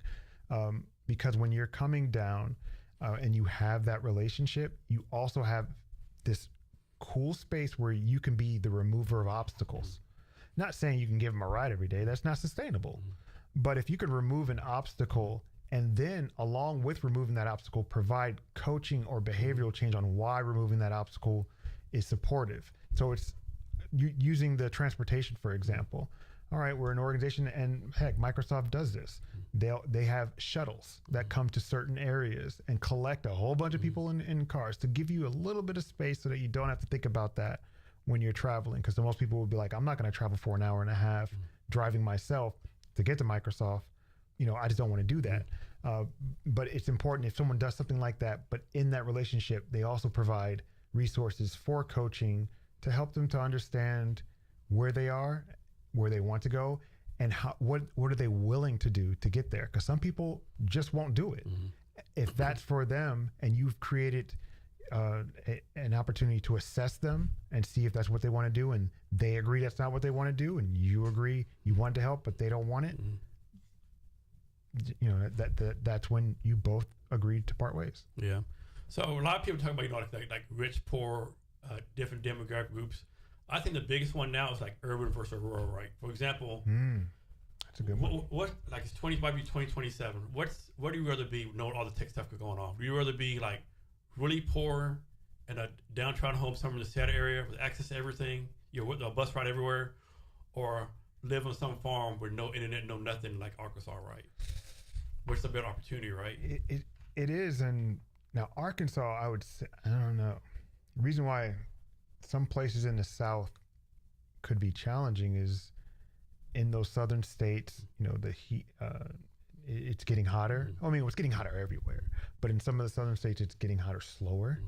But being on a farm versus being, like you said, just access to everything, but it's the cost is so high. there's a move, I think, towards a more rural living. Not something that I would jump to, but I'm seeing that, and we're seeing that in tech too, where like LA, a lot of people from LA, even Seattle, are going to Texas. You know, there, and it's spread out there. You know, I mean, you're from Texas, you know, there's space. you get a home and a lot for your money. And I think there is a cultural divide with rural and more urban environments. And of course, the rural areas have felt forgotten because the tech hubs are making a lot of the decisions. I think that's one of the challenges we have in our state is the rural areas are like, we don't agree with what they're doing there. And a part of me is like, okay, you may not have to agree because yes, we have the heavier population. So we have the voting power, all that, blah, blah, blah, blah. But at the same time, what can we agree on? Let's start there. And then where we don't agree, where can we amicably figure this out without challenges? Yeah. So Dave, is there anything else that I asked you that I didn't, or anything else you want to talk about? One last thing. I see you have a hat behind you. It looks like it says Phi Beta Sigma. Yeah. When did you cross Phi Beta Sigma? In Korea in 2008.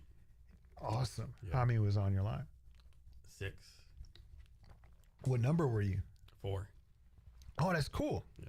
I'm number 4 as well. Oh, nice. When I went to Fayetteville State, I crossed at Epsilon Zeta Alpha Phi Alpha. Okay. And I'm, number 4s are the best, man. Yes, definitely. To number 4. Let's go. How can people reach out to you? You can find me, let's see, I'm not on many socials. The only one is LinkedIn. You can find me on there, Go for Dave, Go number 4 Dave, and you can check out my bio site, bio.site/musing you. It just has all the fun things that I do. So do you have anything going on the next few weeks, few months that people should come check out? Oh man, you know, if schedules would have aligned, I would have pubbed. One of my recent people that I was introduced to. I just went to a Whistler Tech conference, just talking about sustainability and everything. I would have pubbed that, but no, I'll just pub the IEEE and people who are creating standards for AI. Just go and learn about what these organizations are doing. Learn about how you can be a part of what we're trying to build. Dave, thanks for your time today. I really appreciate it. Appreciate you. Thanks.